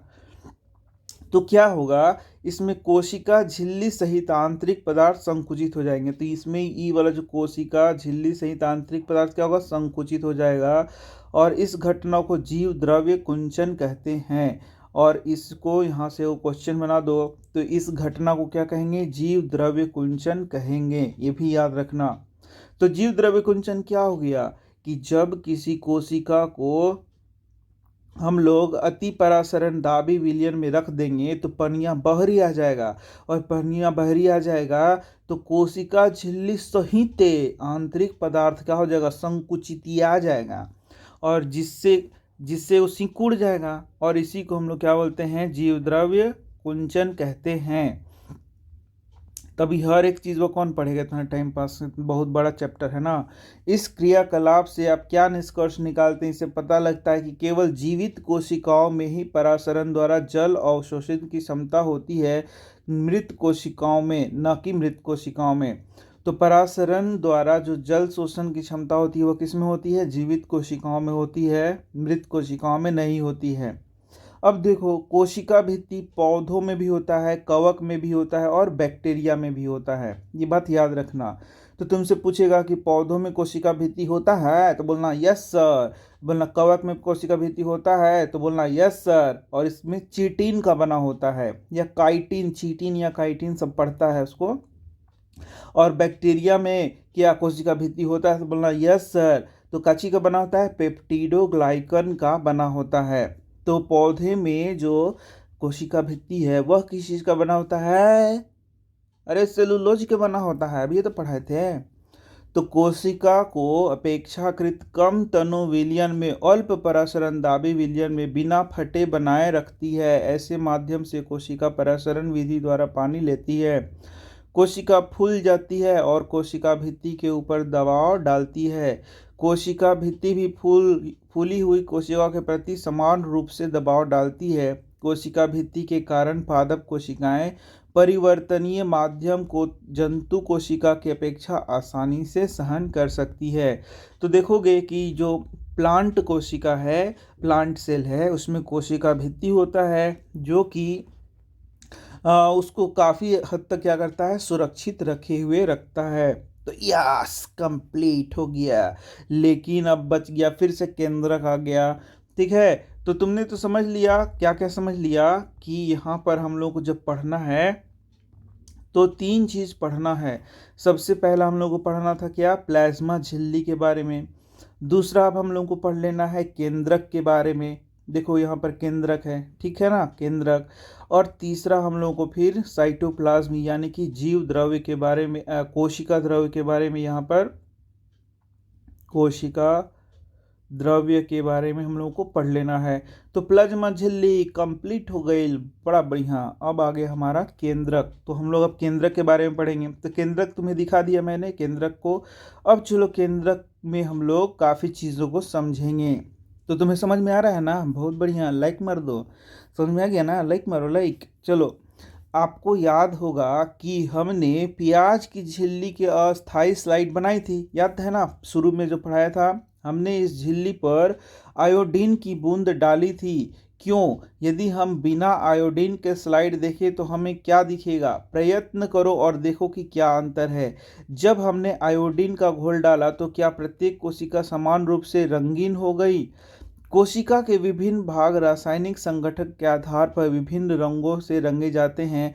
कुछ क्षेत्र अधिक गहरे रंग के प्रतीत होते हैं तथा कुछ कम। तो यहाँ पर देखोगे कि आयोडीन डालते हैं तो कोशिका क्या हो जाता है, एकदम साफ सुथरा हो जाएगा। फिर उसमें क्या डालेंगे हम लोग, फिर उसमें हम लोग वहाँ पर, तो अब हम लोग पढ़ने वाले हैं केंद्रक। तो अभी दिखाया था ना तुम्हें केंद्रक, उसी के बारे में हम लोग को पूरा विस्तृत पढ़ना है। तो आपको याद होगा कि हमने प्याज के झिल्ली की अस्थायी स्लाइड बनाई थी। शुरू में मैंने बताया था ना, प्याज का जो झिल्ली होता है उसका छिलका निकाल के एकदम महीन छिल्ली निकलता है, उसका स्लाइड बनाने को सिखाया था। हमने इस झिल्ली पर आयोडीन की बूंद डाली थी। तो बच्चा लोग, प्याज का वो जो झिल्ली था उस पर आयोडीन का बूंद डाला जाता है, यानी कि आयोडीन को डाला जाता है। और ये क्या करता है भाई, इसको क्यों डाला जाएगा? तो ये उसके स्ट्रक्चर को क्या करेगा, बहुत अच्छे से निखार करके लाएगा, इसलिए इसको डालते हैं। यदि हम बिना आयोडीन के स्लाइड को देखें तो हम क्या देखेंगे, तो ये बहुत अच्छा विजिबल नहीं होगा, इसलिए हम लोग क्या डालते हैं, उसमें आयोडीन डालते हैं। तो ये क्या करता है, उसके स्ट्रक्चर को एकदम साफ साफ दिखाएगा। प्रयत्न करो और देखो कि क्या अंतर है। जब हमने आयोडीन का घोल डाला तो क्या प्रत्येक कोशिका समान रूप से रंगीन हो गई? तो तुम देखोगे कि ये जो कोशिका है उसमें वह एक स्टेन के जैसा कार्य करेगा, रंगने के जैसा कार्य करेगा, लेकिन वो कलर उसको नहीं देता है। कलर के लिए हम लोग क्या करते हैं, कलर के लिए हम लोग वहाँ फिर सेफ्रानिन का सॉल्यूशन डालते हैं या मिथिलीन ब्लू का उपयोग करते हैं। तो तुमने देखा था कि वहाँ पर जो केंद्रक है वह भी दिखाई देने लगता है, रंगीन रंगीन दिखाई देने लगता है। तो इन सब चीज़ों का उपयोग क्या कर रहे हैं, रंगने के लिए करते हैं, जिससे कि वो सारा स्ट्रक्चर क्या हो जाए, साफ साफ विजिबल हो जाए। कोशिका के विभिन्न भाग रासायनिक संगठन के आधार पर भिन्न रंगों से रंगे जाते हैं। जैसा मैंने तुम्हें बताया, जैसे कि हम लोग मिथिलीन ब्लू का उपयोग करेंगे इसका केंद्रक को देखने के लिए, वह उससे रंगा जाता है। कुछ क्षेत्र अधिक गहरे रंग के प्रतीत होते हैं तथा कुछ कम। तो यहाँ पर लिखा भी है, तो कोशिका को रंगने के लिए हम आयोडीन विलयन के अतिरिक्त, यानी कि कोशिका को रंगने के लिए हम लोगों ने क्या यूज किया था, आयोडीन विलयन का उपयोग किया था।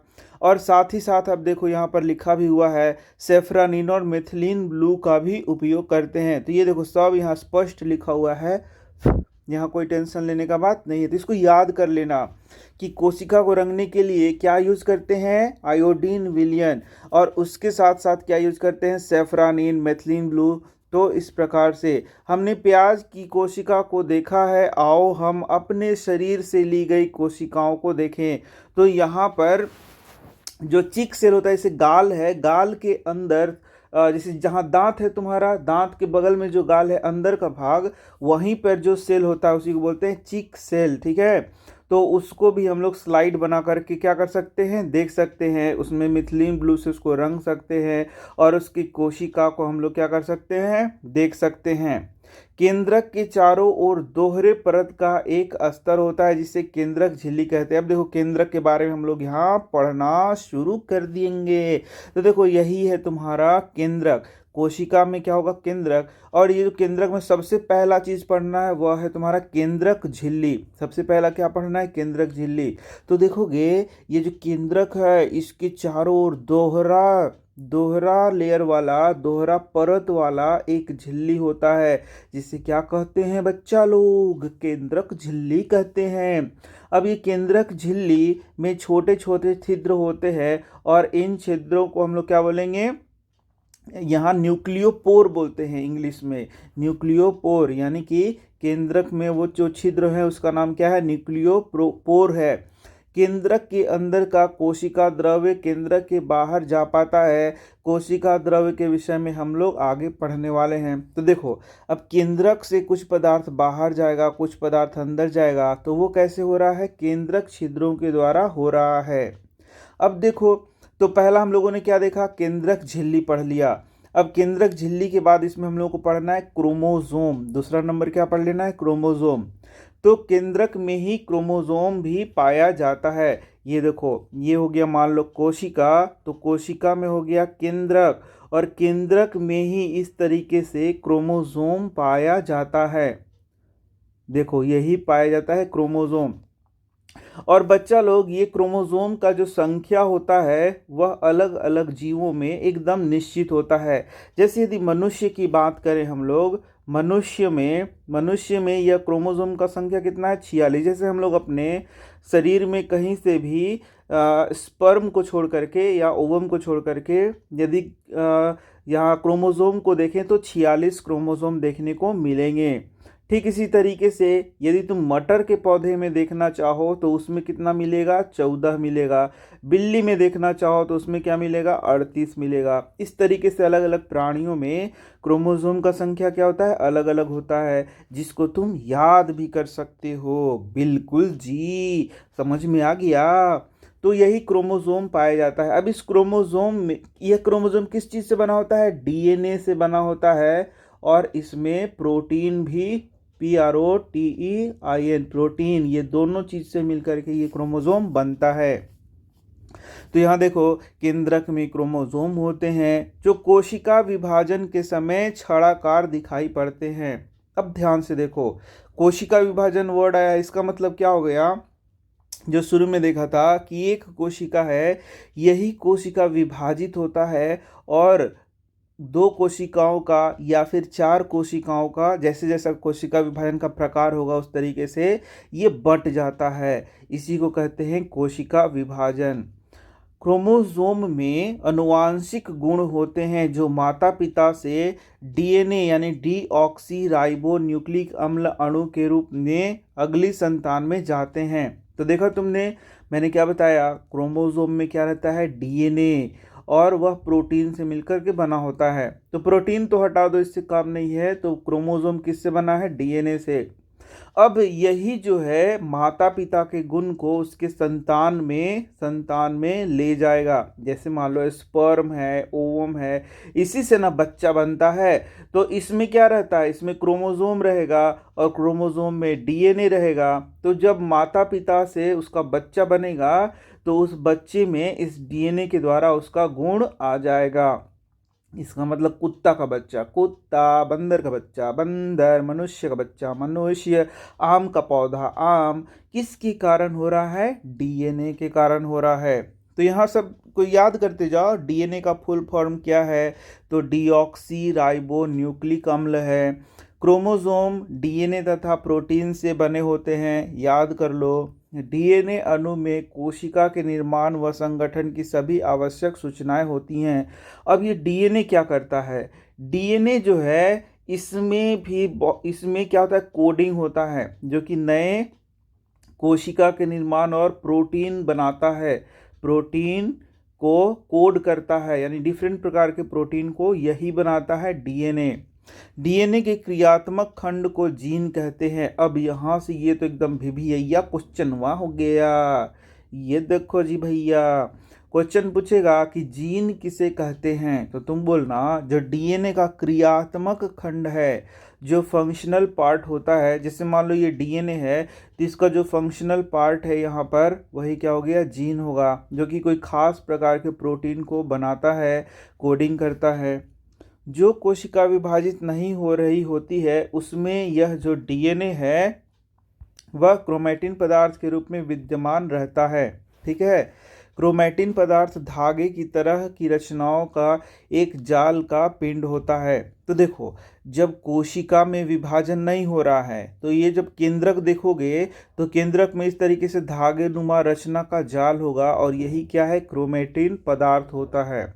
और यही जब कोशिका विभाजन होना शुरू हो जाएगा, तो ये जो क्रोमैटिन पदार्थ है वही क्रोमोसोम का रूप ले लेगा, यानी छड़ाकार रचना बना लेगा और क्रोमोसोम बन जाएगा। जब कभी भी कोशिका विभाजित होने वाली होती है, तब यह क्रोमोसोम में संगठित हो जाती है। बुझाइल बाबू, बुझात बा कि ना बुझात बा? बढ़िया से पढ़िए तो सब समझ में आ जाएगा। तो कुछ जीवों में कोशिकीय जनन में केंद्रक महत्वपूर्ण भूमिका निभाता है। इस प्रक्रिया में एक अकेली कोशिका विभाजित होकर दो नई कोशिकाएं बनाती हैं। यह कोशिका के विकास व परिपक्वन को निर्धारित करता है तथा साथ ही सजीव कोशिका की रासायनिक क्रियाओं को भी निर्देशित करता है। तो केंद्रक जो है ना, बहुत इंपॉर्टेंट रोल अदा कर रहा है कोशिका विभाजन में भी, यही बात यहाँ लिखा हुआ है। अब देखो, जो बैक्टीरिया है, जैसे और भी कुछ जीव होते हैं, में कोशिका का केंद्रकीय क्षेत्र बहुत कम स्पष्ट होता है। तो उसमें जो केंद्रकीय क्षेत्र है वो अस्पष्ट होता है, क्योंकि इसमें केंद्रक झिल्ली नहीं होती है। तो ये वाला तो क्वेश्चन तुमको वो समझना ही पड़ेगा, VVI है, कि जो बैक्टीरिया है उसमें केंद्रक झिल्ली नहीं होता है, यानी कि केंद्रक ही नहीं होता है, सीधे सीधे समझ लो। ऐसे अस्पष्ट केंद्रक क्षेत्र में केवल क्रोमैटिन पदार्थ ही रहता है। ऐसे क्षेत्र को केंद्रकाय कहते हैं। तो यहाँ पर केंद्रक नहीं है, नहीं नहीं नहीं नहीं नहीं, केंद्रक नहीं है।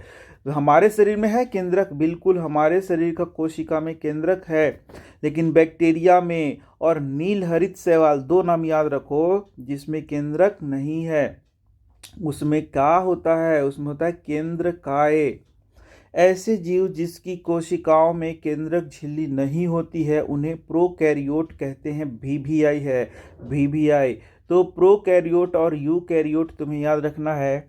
तो वैसे जीव जिसमें केंद्रक नहीं होते हैं, यानी केंद्रक झिल्ली नहीं होता है तो केंद्रक ही नहीं होता है, सीधा सीधा बात है। तो यहाँ पर प्रोकैरियोट का देखो, प्रो प्लस कैरियोन दो वर्ड से बना है। तो प्रो का मतलब होता है आदि, यानी कि प्रारंभ का, पूर्व का, और कैरियोन मतलब होता है केंद्रक।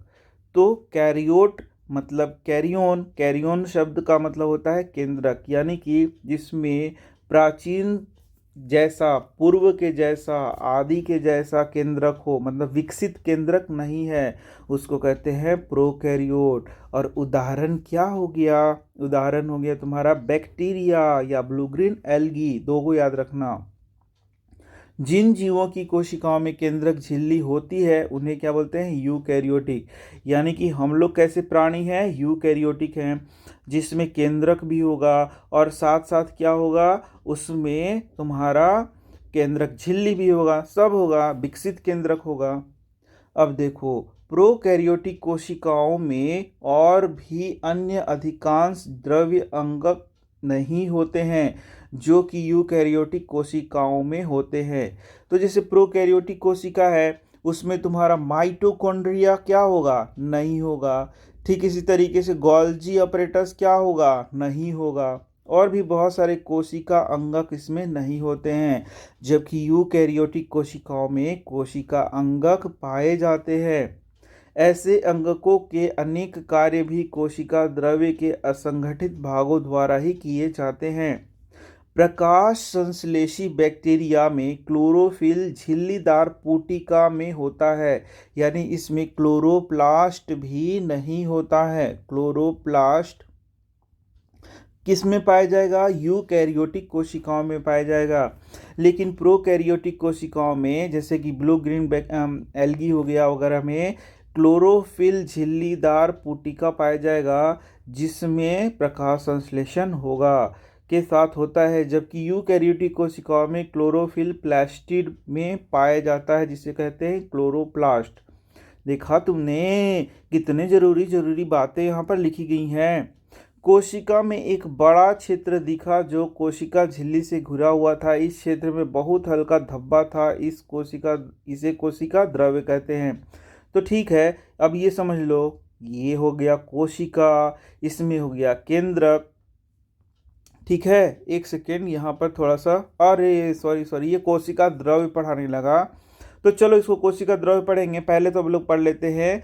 हाँ, थोड़ा सा ये मैं बता रहा था कि यहाँ पर ये केंद्रक के अंदर केंद्रक द्रव्य भरा होता है, ये भी बात याद रखना है। ठीक है, तो क्या क्या पढ़ लिया हम लोगों ने? केंद्रक झिल्ली पढ़ लिया, क्रोमोसोम पढ़ लिया, केंद्रक द्रव्य इसमें होता है, और इसमें केंद्रकाय भी होता है, एक न्यूक्लियोलस भी होता है, जो कि यहाँ पर नहीं पढ़ाया गया। तो ये 4 भाग यहाँ पर पढ़ना था। अब देखो, प्रोकैरियोटिक और यूकैरियोटिक कोशिका में डिफरेंस यहाँ देख लिया जाए तो प्रोकैरियोटिक का आकार प्राय क्या होता है? छोटा होता है। याद भी कर लो, 1 से 10 म्यू होता है। और यूकैरियोटिक कोशिका आकार क्या होता है? 5 से 100 म्यू होता है। अब देखो, प्रोकैरियोटिक कोशिका में केंद्रीय क्षेत्र क्या होता है? अस्पष्ट होगा। और साथ ही साथ इसमें क्या होगा कि यहाँ पर तुम्हारा केंद्रक झिल्ली क्या हो जाता है? झिल्ली एब्सेंट होता है, नहीं पाया जाता है। लेकिन यहाँ देखो, ये सुस्पष्ट होता है, इसके चारों ओर केंद्रक झिल्ली पाया जाता है।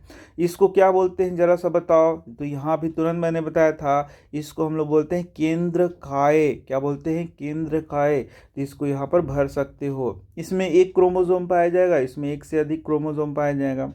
इसमें झिल्ली युक्त अंगक अनुपस्थित होते हैं, और इसमें अंगक क्या होते हैं? उपस्थित होते हैं। ये 4 पॉइंट यदि तुम लिख दोगे तो VVI ये क्वेश्चन बनता है तुम्हारे लिए एग्जाम में, जिसको तुम्हें याद कर लेना चाहिए। अब आ गया हमारा कोशिका द्रव्य। तो जब हमने प्याज की झिल्ली तथा मनुष्य के गाल की कोशिकाओं का स्लाइड को देखा, तब हमें प्रत्येक कोशिका में एक बड़ा क्षेत्र दिखा जो कोशिका झिल्ली से घिरा हुआ था। इस क्षेत्र में बहुत हल्का धब्बा था, इसे कोशिका द्रव्य कहते हैं। तो ये देखो, इसके अंदर भी द्रव भरा हुआ है, इसको बोलेंगे कोशिका द्रव। क्या बोलेंगे? कोशिका द्रव्य। तो ये हो गया केंद्रक के अंदर केंद्रक द्रव्य। कोशिका में यहाँ से यहाँ तक जो द्रव्य भरा है, कोशिका द्रव्य भरा है। और इन दोनों को मिलाकर हम लोग बोलते हैं जीव द्रव्य। क्या बोलते हैं? जीव द्रव्य। तो इसको याद रखना है, प्रोटोप्लाज्म जिसको बोलते हैं। तो प्लाज्मा झिल्ली के अंदर कोशिका द्रव्य एक तरल पदार्थ है। इसमें बहुत से विशिष्ट कोशिका के घटक होते हैं, जिन्हें कोशिका का अंगक कहते हैं। अब इसी में देखो, माइटोकॉन्ड्रिया हो जाएगा, गोल्जी एपरेटस हो जाएगा, और भी बहुत सारे अंगक यहाँ पर तुमको देखने को मिलेंगे। तो वही क्या होते हैं? कोशिका के विभिन्न कार्यों को करते हैं। प्रत्येक अंगक कोशिका के लिए विशिष्ट कार्य को करता है। जैसे मैंने अभी बताया, कोशिका द्रव्य तथा केंद्रक दोनों मिलकर जीव द्रव्य यानी कि प्रोटोप्लाज्म का निर्माण करते हैं। तो यहाँ पर डायरेक्ट बोल दिया है कि यहाँ केंद्रक ही बोल दिया है, केंद्रक और कोशिका द्रव्य इन दोनों को मिलाकर ही सीधे सीधा बोल दिया है जीव द्रव्य। ठीक है, इसलिए टेंशन लेने का बात नहीं है। अब देखो, कोशिका अंगक झिल्ली युक्त होती है। प्रोकैरियोटिक कोशिकाओं में वास्तविक केंद्रक के अतिरिक्त झिल्ली युक्त अंगक नहीं होते हैं, अभी तो पढ़ाया था। जबकि यूकैरियोटिक कोशिकाओं में केंद्रकीय झिल्ली तथा झिल्ली युक्त अंगक होते हैं। बिल्कुल। झिल्ली की सार्थकता वायरस के उदाहरण से स्पष्ट कर सकते हैं। वायरस में किसी भी प्रकार की झिल्ली नहीं होती है और इसलिए इसमें जीवन के गुण तब तक लक्षित नहीं होते जब तक कि यह किसी सजीव के शरीर में प्रविष्ट करके कोशिका के मशीनरी का उपयोग कर अपना बहुगुणन नहीं करता है। तो भैया जी जरा बताइए, वायरस जो है वह सजीव है कि निर्जीव है? तो बात है कि वायरस को हम लोग सजीव नहीं मानते हैं, यानी कि इस तरीके से बोला जाए कि इसको कोशिका हम लोग नहीं मानेंगे। क्यों नहीं मानेंगे? क्योंकि इसमें क्या होता है, कुछ यहाँ पर मॉलिक्यूल्स इसमें पाए जाते हैं और प्लस इसमें क्या होता है, आरएनए या डीएनए इसमें क्या होता है, जेनेटिक मटेरियल होता है। और ये अपना लाइफ को कैसे पूरा करता है, तो ये क्या करेगा, किसी दूसरे जीव पर हमला करेगा, उसके कोशिका पर, और उसके कोशिका के सारे मशीनरी को उपयोग करेगा, मतलब उसका सारा सिस्टम को उपयोग करेगा और अपना संख्या को क्या करता है, बढ़ाता है। ठीक है, इस तरीके से इसमें जीवन के गुण तभी लक्षित होंगे। अब यहाँ पर इसके जीवन के गुण देखे जाएंगे जब ये किसी जीवित कोशिका पर क्या करेगा, हमला करेगा। तो हमारा नेक्स्ट टॉपिक क्या है, यह है कोशिका अंगक। तो इसके बारे में मैंने तुम्हें बार बार बताया है। तो चलो हम लोग एक प्रत्येक लाइन को पढ़ेंगे और उससे संबंधित सारे इंपॉर्टेंट चीज़ों को पढ़ते जाएंगे। तो आप देख सकते हो प्रत्येक कोशिका के चारों ओर अपनी झिल्ली होती है। तो ये तो शुरू में ही मैंने बता दिया, जिससे कि उसमें स्थित पदार्थ बाह्य वातावरण से अलग रहें। तो कोशिका के अंदर जितना भी पदार्थ होता है भाई, बाहर के वातावरण से अलग कैसे होता है, तो अपने झिल्ली के कारण। ये तुमने शुरू में ही पढ़ लिया था। बड़ी तथा जटिल कोशिकाओं, जिसमें बहुकोशिक जीवों की कोशिकाएं भी शामिल हैं, को भी उपापचयी क्रियाओं की बहुत आवश्यकता होती है, जिससे कि वे जटिल संरचना तथा कार्य को सहारा दे सकें। इन विभिन्न प्रकार की उपापचयी क्रियाओं को अलग अलग रखने के लिए ये कोशिकाएं झिल्ली युक्त छोटी छोटी संरचनाओं अंगक का उपयोग करते हैं। तो भाई लोग, यहाँ पर जो तुम देख रहे हो जितने सारे कोशिका अंगक हैं, वो विभिन्न प्रकार के उपापचयी क्रियाओं को करते हैं जिससे कि कोशिका का कार्य चल सके। यह यूकैरियोटिक कोशिकाओं का एक ऐसा गुण है जो उन्हें प्रोकैरियोटिक कोशिकाओं से अलग करता है। तो शुरू में हम लोगों ने देखा था यूकैरियोटिक कोशिका और प्रोकैरियोटिक कोशिका में अंतर, कि यूकैरियोटिक कोशिका में ये कोशिका अंगक पाए जाते हैं, लेकिन जो प्रोकैरियोटिक कोशिका है उसमें ये नहीं पाए जाते। तुम याद ही रखना है तुम्हें, इनमें से कुछ अंगक केवल इलेक्ट्रॉन सूक्ष्मदर्शी से ही देखे जा सकते हैं। ठीक है, हमने पिछले अनुभाग में केंद्रक के विषय में पूरा डिटेल पढ़ लिया है। अंतर्द्रवी जालिका, गोल्जी उपकरण, लाइसोसोम, माइटोकॉन्ड्रिया, प्लास्टिड तथा रसधानी कोशिका अंगों के प्रमुख उदाहरण हैं। तो यहाँ सभी अंगों को नहीं पढ़ाया गया है, बस इतना ही तुम्हें पढ़ाया गया है। तो यहाँ देख सकते हो सबसे पहले आ गया अंतर्द्रव्य जालिका। जी हाँ, एंडोप्लाज्मिक रेटिकुलम। और ये जो एंडोप्लाज्मिक रेटिकुलम है, ये दो प्रकार का होता है। एक को बोलते हैं स्मूथ एंडोप्लाज्मिक रेटिकुलम और एक को बोलते हैं रफ एंडोप्लाज्मिक रेटिकुलम। तो स्मूथवा और रफवा में यहाँ पर क्या अंतर होता है कि रफ में राइबोसोम पाया जाता है। क्या पाया जाता है? राइबोसोम। और स्मूथ में राइबोसोम नहीं होता है। तो एक एक चीज़ को तो हम लोग पढ़ने वाले ही हैं। तो यहाँ देख लो एंडोप्लाज्मिक रेटिकुलम, ये देखो, ये जो दिख रहा है ना, यही है एंडोप्लाज्मिक रेटिकुलम, यहाँ पर तुमको दिखाया गया है। और ये देखो गोल गोल दाना दाना दिखता है, उसी को बोलते हैं राइबोसोम। देखो उजला उजला दाना दिख रहा है ना, ये है राइबोसोम। तो यही है पूरा तुम्हारा एंडोप्लाज्मिक रेटिकुलम, ये जो दिख रहा है भाग, और ये जो गोल गोल दिखता है वही क्या है? राइबोसोम है। तो चलो भैया लोग, अब सभी चीज़ों को पढ़ लेते हैं और एकदम समझ लेते हैं। तो करना क्या होगा कोशिकांगक पढ़ने के लिए, कि तुम्हें यहाँ पर उसका संरचना पढ़ लेना है और उसका फिर फंक्शन यानी कि वह किस प्रकार से कार्य करता है इसको पढ़ पढ़ कर याद कर लेना है। तो देख सकते हो अंतर्द्रवी जालिका झिल्ली युक्त नलिकाओं तथा शीट की एक बहुत बड़ा तंत्र है। तो उसका संरचना में क्या लिख सकते हैं कि जो अंतर्द्रवी जालिका होती है वह झिल्ली युक्त होता है। कैसा होता है? झिल्ली युक्त। और नलिका युक्त मैंने नाली के जैसा होता है, मतलब ये इस तरीके से इसमें पदार्थ आ सकते हैं, तो ये नालिका युक्त होता है। शीट का एक बहुत बड़ा तंत्र है। तो नालिकाओं तथा शीट, तो इस तरीके से देखोगे अच्छा से तो चित्र यहाँ नहीं दिया है, शीट के जैसा वो फैला रहता है, मतलब इस तरीके से शीट बना रहता है। तो जब उसका चित्र एक और देखोगे मतलब अलग से तब पता चलेगा वो। अब ये लंबी नालिकाओं अथवा गोल तथा या आयताकार थैलों की तरह दिखाई देती हैं। तो ये कैसा दिखेगा? गोल इस तरीके से या तुम्हारा आयताकार थैलों की तरह दिखता है। ठीक है, ये दूसरा लाइन लिख सकते हो। अब देखो अंतर्द्रवी जालिका की रचना भी प्लाज्मा झिल्ली के समरूप होती है, यानी इसका जो रचना होता है जिस प्रकार से प्लाज्मा झिल्ली का होता है उसी प्रकार से इसका भी होता है। अंतर्द्रवी जालिका दो प्रकार की होती हैं। आ गया भैया, यहाँ से तुमको क्वेश्चन एक पूछ सकता है कि अंतर्द्रवी जालिका कितने प्रकार की होती है और उनमें अंतर को लिखें। तो इससे यहाँ लिख सकते हो।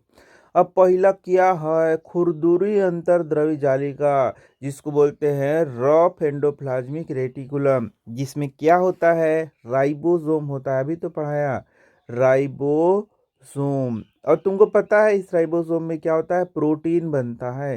राइबोसोम में क्या बनता है? प्रोटीन। ये भी याद करना, ये भी तुम्हारे एग्जाम में आएगा। और दूसरा होता है चिकनी चिकनी चिकनी चिकनी अंतर्द्रवी जालिका, जिसको बोलते हैं स्मूथ। स्मूथ माने चिकनी।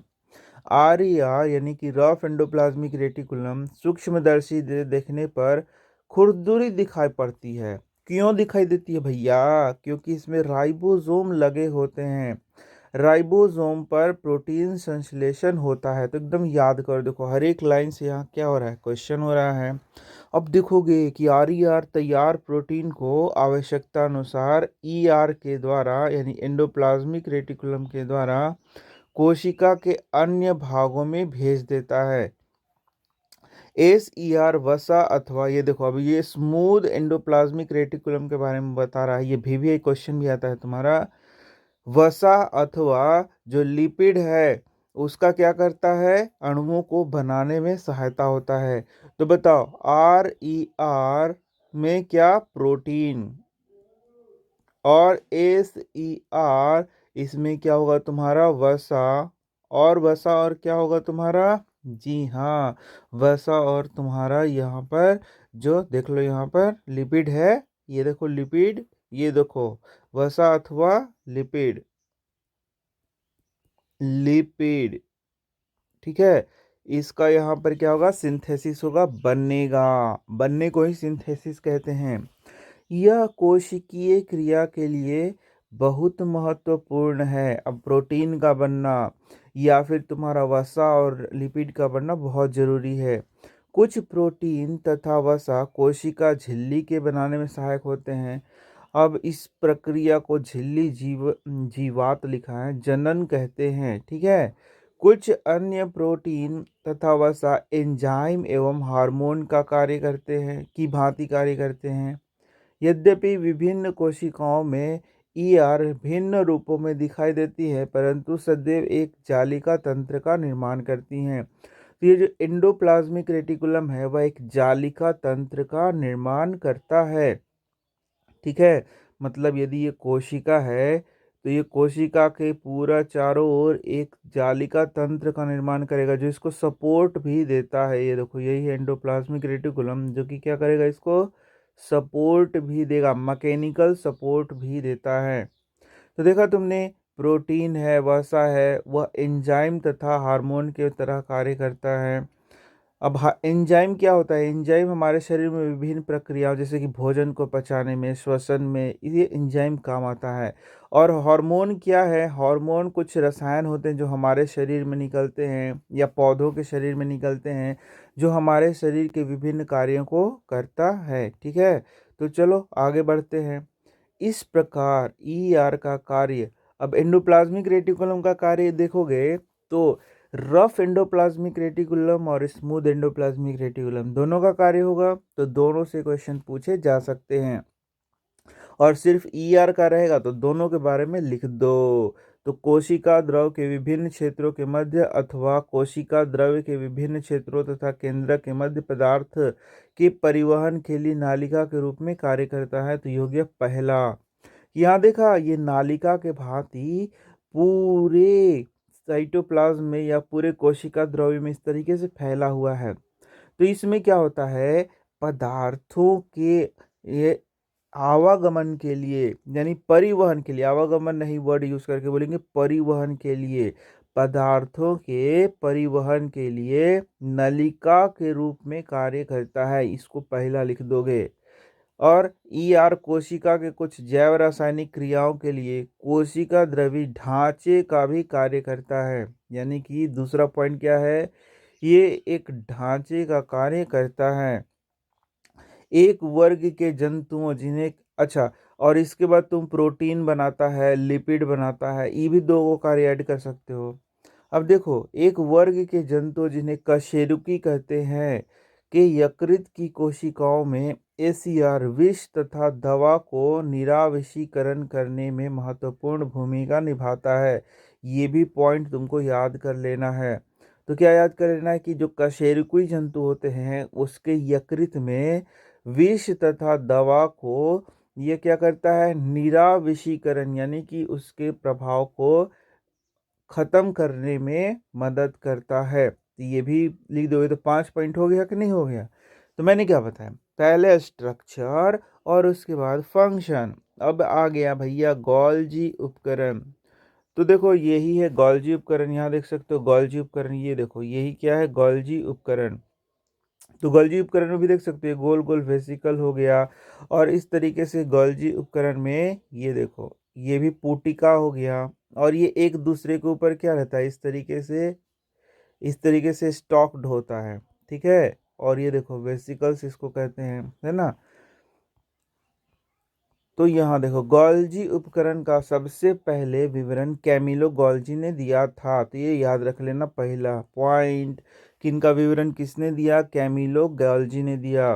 गोल्जी उपकरण झिल्ली युक्त पुटिका, देखा ना, ये पुटिका होता है जो एक दूसरे के ऊपर समानांतर रूप से ऐसे सजा रहता है। देखो ऐसे करके क्या होगा? सजा रहेगा, समानांतर रूप से सजी रहती है, जिन्हें कुंडिका कहते हैं। और इसे क्या बोलेंगे? कुंडिका। इन झिल्लियों का संपर्क एंडोप्लाज्मिक रेटिकुलम की झिल्लियों से होता है। अब देखो ये जो झिल्ली दिख रहा है ये वाला, इसका जो संपर्क है वो किससे रहेगा? एंडोप्लाज्मिक रेटिकुलम से इस तरीके से रहेगा। ठीक है, और इसलिए जटिल कोशिकीय झिल्ली तंत्र के दूसरे भाग है। तो देखो जो जटिल कोशिकीय झिल्ली तंत्र बोल रहा है इसमें कौन आ गया? एंडोप्लाज्मिक रेटिकुलम, और साथ में जो तुम्हारा गोल्जी एपरेटस है यानी कि जो गोल्जी बॉडी है, ये क्या करेगा? दोनों मिल करके कोशिकीय झिल्ली तंत्र का निर्माण करेगा, जो कि पदार्थों के परिवहन के लिए बहुत ही इम्पोर्टेंट है। ठीक है, ये देखो अब यहाँ साफ साफ दिखेगा तुम्हें। ये देखो यही है तुम्हारा क्या है बताओ? Endoplasmic reticulum. और इसी में यहाँ देखो ये एंडोप्लाज्मिक रेटिकुलम हुआ ना, और इसी में साथ साथ यहाँ पर क्या है? ये है गोल्जी एपरेटस। तो ये दोनों मिल करके पूरे कोशिका में फैले हुए हैं, और ये पूरे कोशिका में फैले हुए हैं, और ये क्या करेंगे? कोशिकीय झिल्ली तंत्र का निर्माण करेंगे। तो यहाँ देखो, अब देखो जो एंडोप्लाज्मिक रेटिकुलम में, मान लो कि एंडोप्लाज्मिक रेटिकुलम ऐसे था, तो इसमें कुछ पदार्थ बना है, कुछ पदार्थ का संश्लेषण हुआ ना। अरे भाई बोला ना कि प्रोटीन बन रहा है, लिपिड बन रहा है, गोल्जी उपकरण में पैक किए जाते हैं। तो ये यहाँ से इसको भेज देगा और ये आ जाएगा गोल्जी उपकरण में। कहाँ गया? गोल्जी उपकरण में आ गया। अब यहाँ पर गोल्जी उपकरण में क्या क्या होगा देखो, तो गोल्जी उपकरण में सबसे पहले पैक किया जाएगा और उन्हें कोशिका के बाहर तथा अंदर विभिन्न क्षेत्रों में भेज दिया जाता है।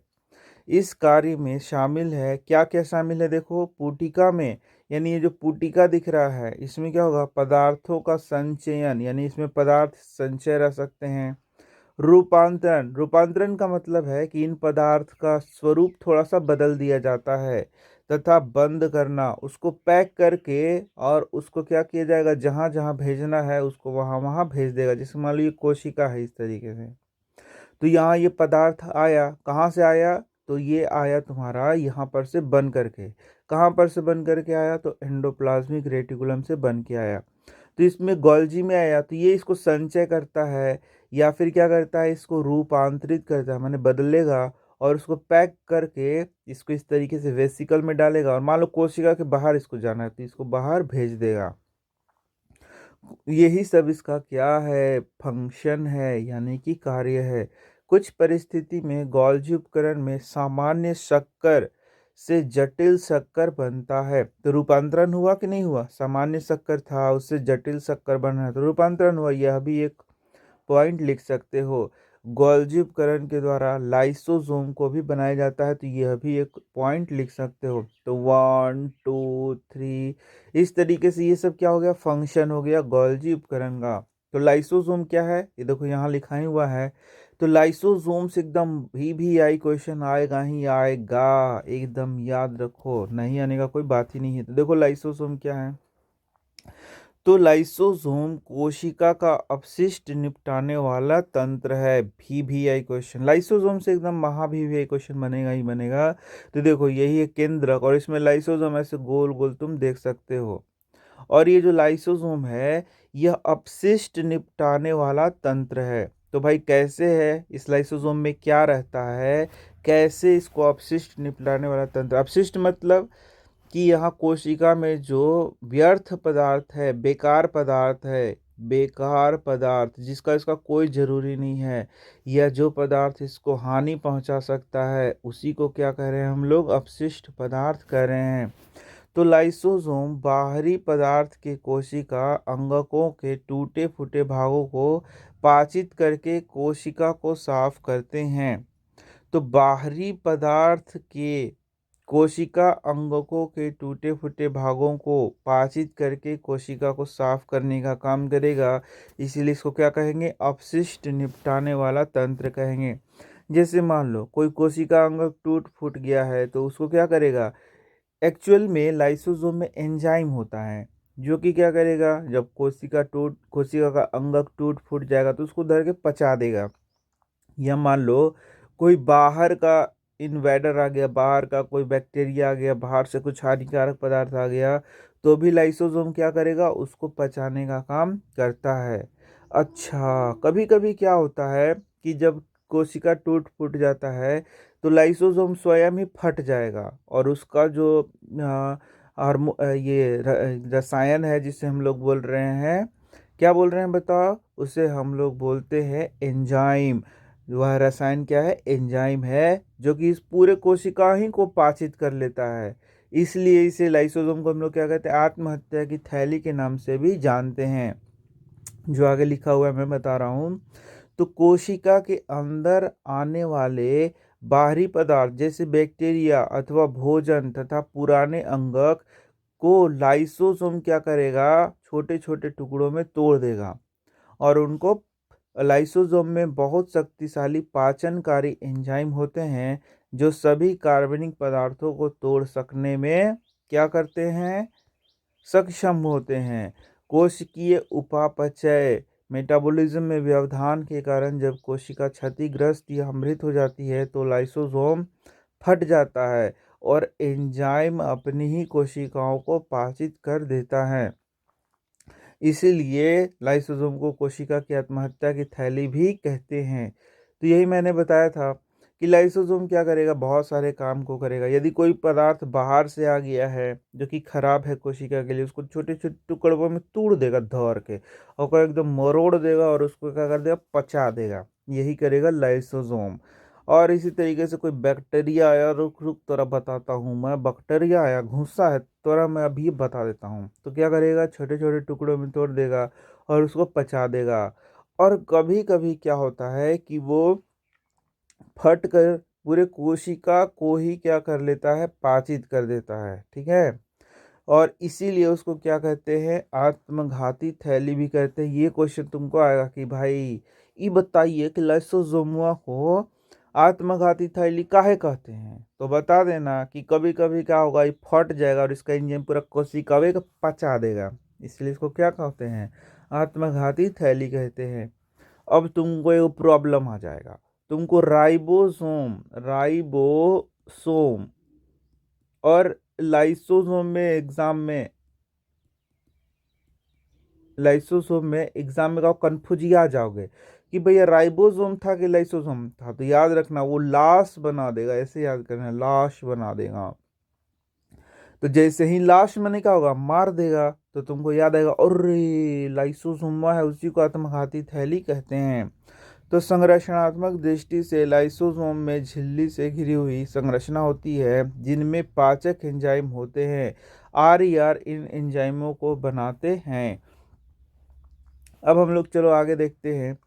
तो कैमिलो गोल्जी का जन्म 7 जुलाई 1843 को ब्रेसिका के समीप कोरटानो में हुआ था। तो भैया इसको तो याद ही कर लेना सीधे। उन्होंने पविया विश्वविद्यालय से मेडिसिन का अध्ययन किया था। तो देखो इनके बारे में चीज़ों को याद करना चाहते हो तो ये सब तो याद कर सकते हो। 1865 में स्नातक के बाद उन्होंने पविया के सेंट मेटियो के अस्पताल में अध्ययन जारी रखा। उस समय उनकी सारी खोज तंत्रिका तंत्र से संबंधित थी। 1872 में उन्होंने एबिया टेग्रिस टेग्रेसो को के एक दीर्घकालिक रोग के अस्पताल के मुख्य चिकित्सा पदाधिकारी का पदभार ग्रहण किया था।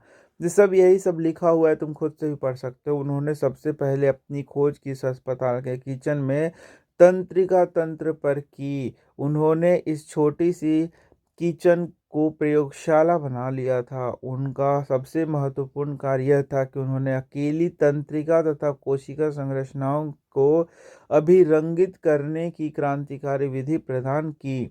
इस विधि को ब्लैक रिएक्शन के नाम से जाना गया। इस विधि में उन्होंने सिल्वर नाइट्रेट के तनु घोल का उपयोग किया था और विशेषतः यह कोशिकाओं की कोमल शाखाओं की प्रक्रियाओं का मार्ग पता लगाने में महत्वपूर्ण था। सारा जीवन वे इसी दिशा में कार्य करते रहे और इस विधि में सुधार करते रहे।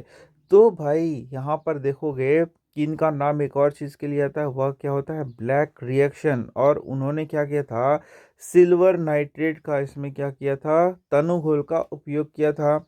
और ये क्या करता है, कोशिकाओं की कोमल शाखाओं की प्रतिक्रियाओं के मार्ग का पता लगाने में ये मदद करता है। तो सारा जीवन वे इसी दिशा में कार्य करते रहे। गोल्जी ने अपने शोध के लिए उच्चतम उपाधि तथा पुरस्कार प्राप्त किए। सन 1906 में उन्होंने सैंटियागो रेमिनो काजाल के साथ संयुक्त रूप से तंत्रिका तंत्र की संरचना कार्य के लिए नोबेल पुरस्कार भी प्राप्त किया। तो ये सब उनके बारे में लिखा हुआ है, तुम याद भी कर सकते हो। इसके बाद आ जाता है हमारा VVI, यह है माइटोकॉन्ड्रिया। तो माइटोकॉन्ड्रिया कोशिका का बिजली घर है। अब जरा सा देखो, जो हम लोग भोजन करते हैं तो जो पच जाता है भोजन वो चल जाता है कोशिका में, जिससे हम लोग ग्लूकोज, मान लो कि क्या है, ग्लूकोज, तो वो कहाँ चल गया, कोशिका में। और यही ग्लूकोज कोशिका में क्या होता है, टूटता है और टूट करके हमें ATP के रूप में एनर्जी देता है। तो ये सारा प्रक्रिया कहाँ हो रहा है, कोशिका में। तो कोशिका में कहाँ हो रहा है, दो जगह। एक तो होता है तुम्हारा कोशिका द्रव में, कहाँ होता है, कोशिका द्रव में। और दूसरा कहाँ होता है, यही होता है भैया माइटोकॉन्ड्रिया में। कहाँ होता है, माइटोकॉन्ड्रिया में। तो तुमने देखा कि माइटोकॉन्ड्रिया में क्या हो रहा है, जो हमारा पचा हुआ भोजन है वह टूट रहा है, और उसी टूटने को कहते हैं श्वसन। क्या बोलते हैं, श्वसन।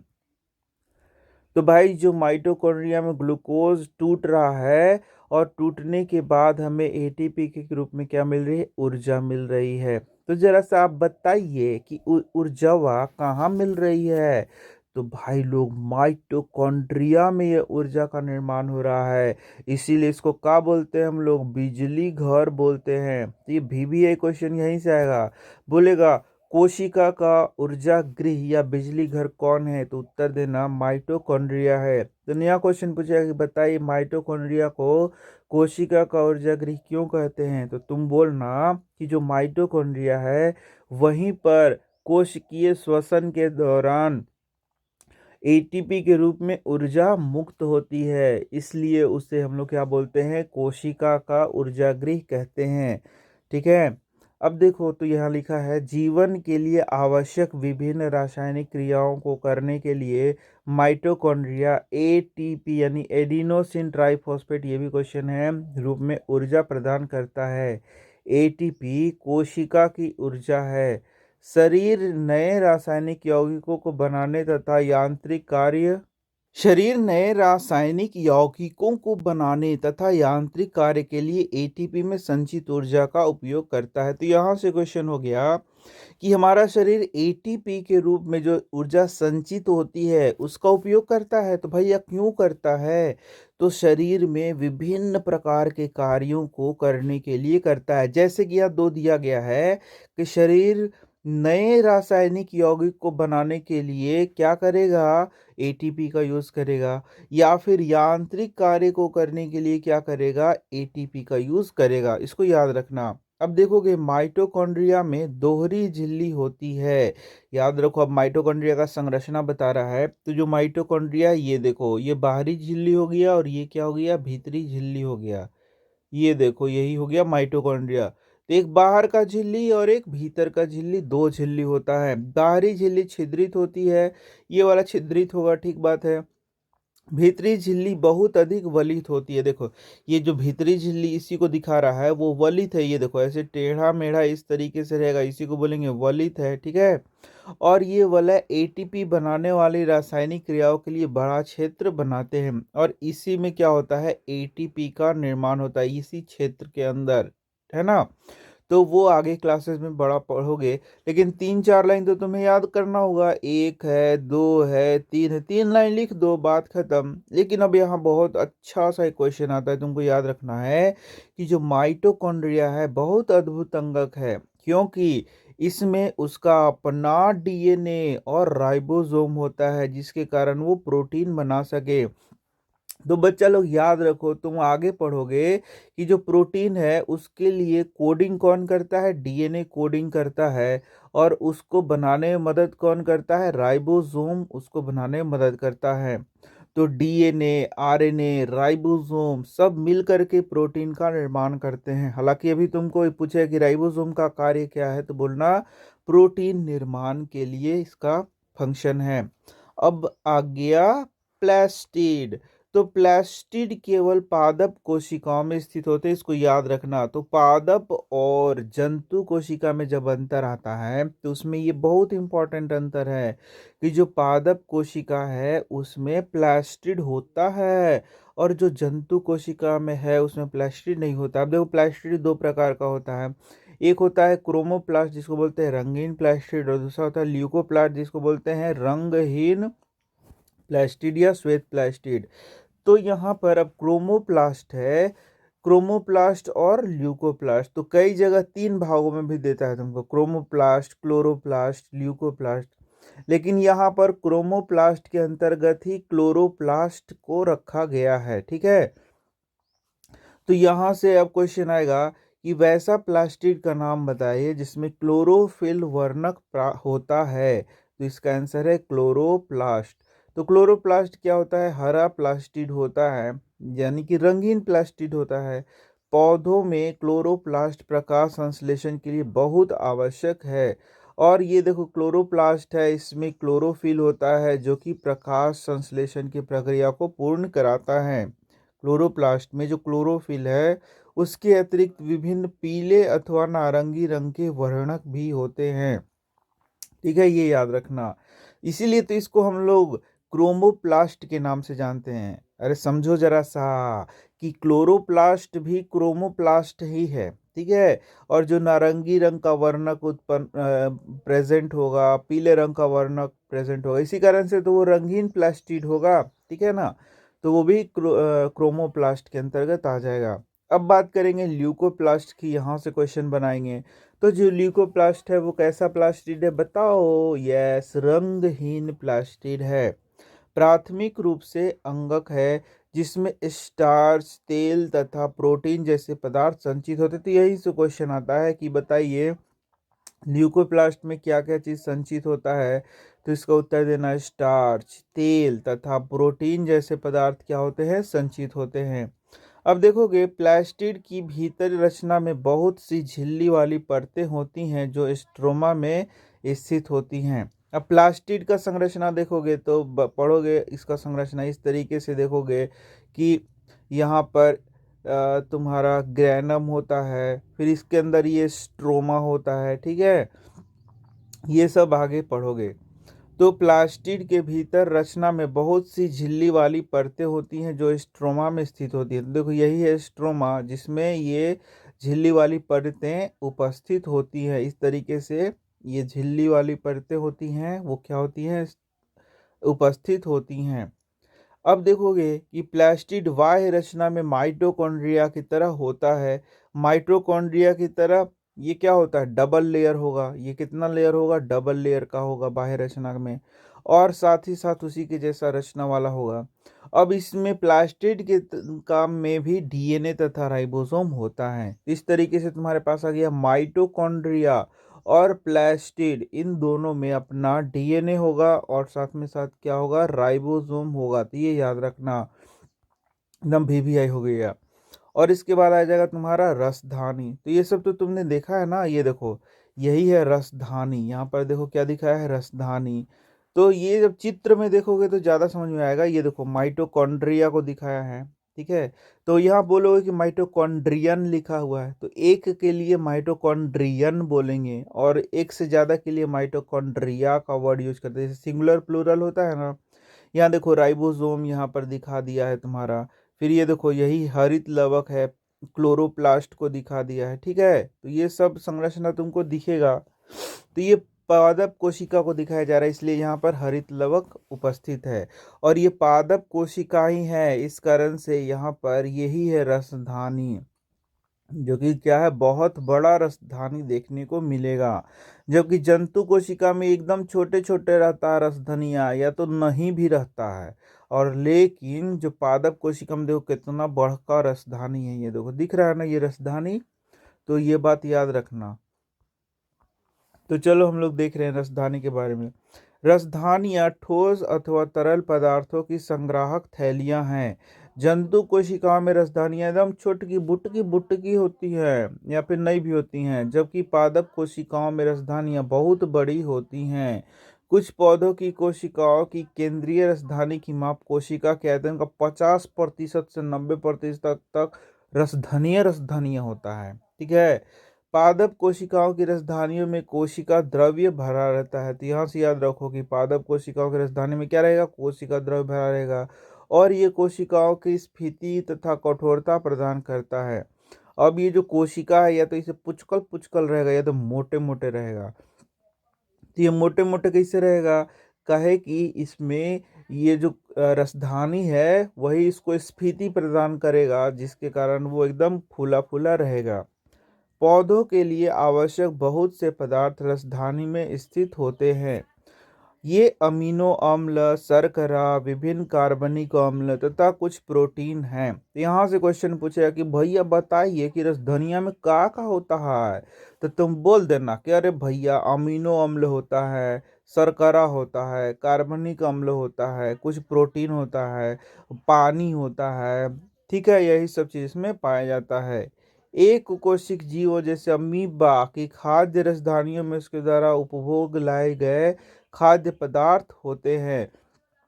तो अमीबा में जानते हो जैसे कि ये है तुम्हारा, इस तरीके से अमीबा भोजनवा को पकड़ेगा तो यह खाद्य रसधानी का निर्माण करता है। कुछ एक कोशिकीय जीवों में विशिष्ट रसधानियां अतिरिक्त जल तथा कुछ अपशिष्ट पदार्थों को शरीर से बाहर निकालने में महत्वपूर्ण भूमिका भी निभाती हैं। अब देखो प्रत्येक कोशिका की अपनी एक संरचना होती है जिसके द्वारा भी ये विशिष्ट कार्य जैसे श्वसन, पोषण तथा अपशिष्ट पदार्थों को उत्सर्जन अथवा नई प्रोटीन बनाने में सहायता करती है। ऐसा उनकी झिल्ली तथा अंगकों की विशिष्ट संरचना के कारण संभव हो पाता है। अतः कोशिका सजीव की एक मूलभूत संरचनात्मक इकाई है। यह जीवन की एक मूलभूत क्रियात्मक इकाई भी है। अब तो पता चल गया होगा कि ये संरचना भी प्रदान करता है तथा विशिष्ट कार्यों को करता भी है, इसलिए इसे संरचनात्मक तथा क्रियात्मक इकाई भी कहते हैं। लो भैया, हो गया ये चैप्टर व समाप्त। तो जो जो क्वेश्चन में बताया एकदम याद कर लीजिए, रट लीजिए। यही सब एग्जाम में एकदम खटाखट आएगा और लिख दीजिएगा। और मुझे धन्यवाद है मेरे तरफ से, आप धन्यवाद भी दे दीजिएगा थोड़ा तनी मनी। एगो लाइकवा बजा दीजिएगा, इसे लाइक किया जाता है ना, और शेयरवा कर दीजिएगा होगा तो।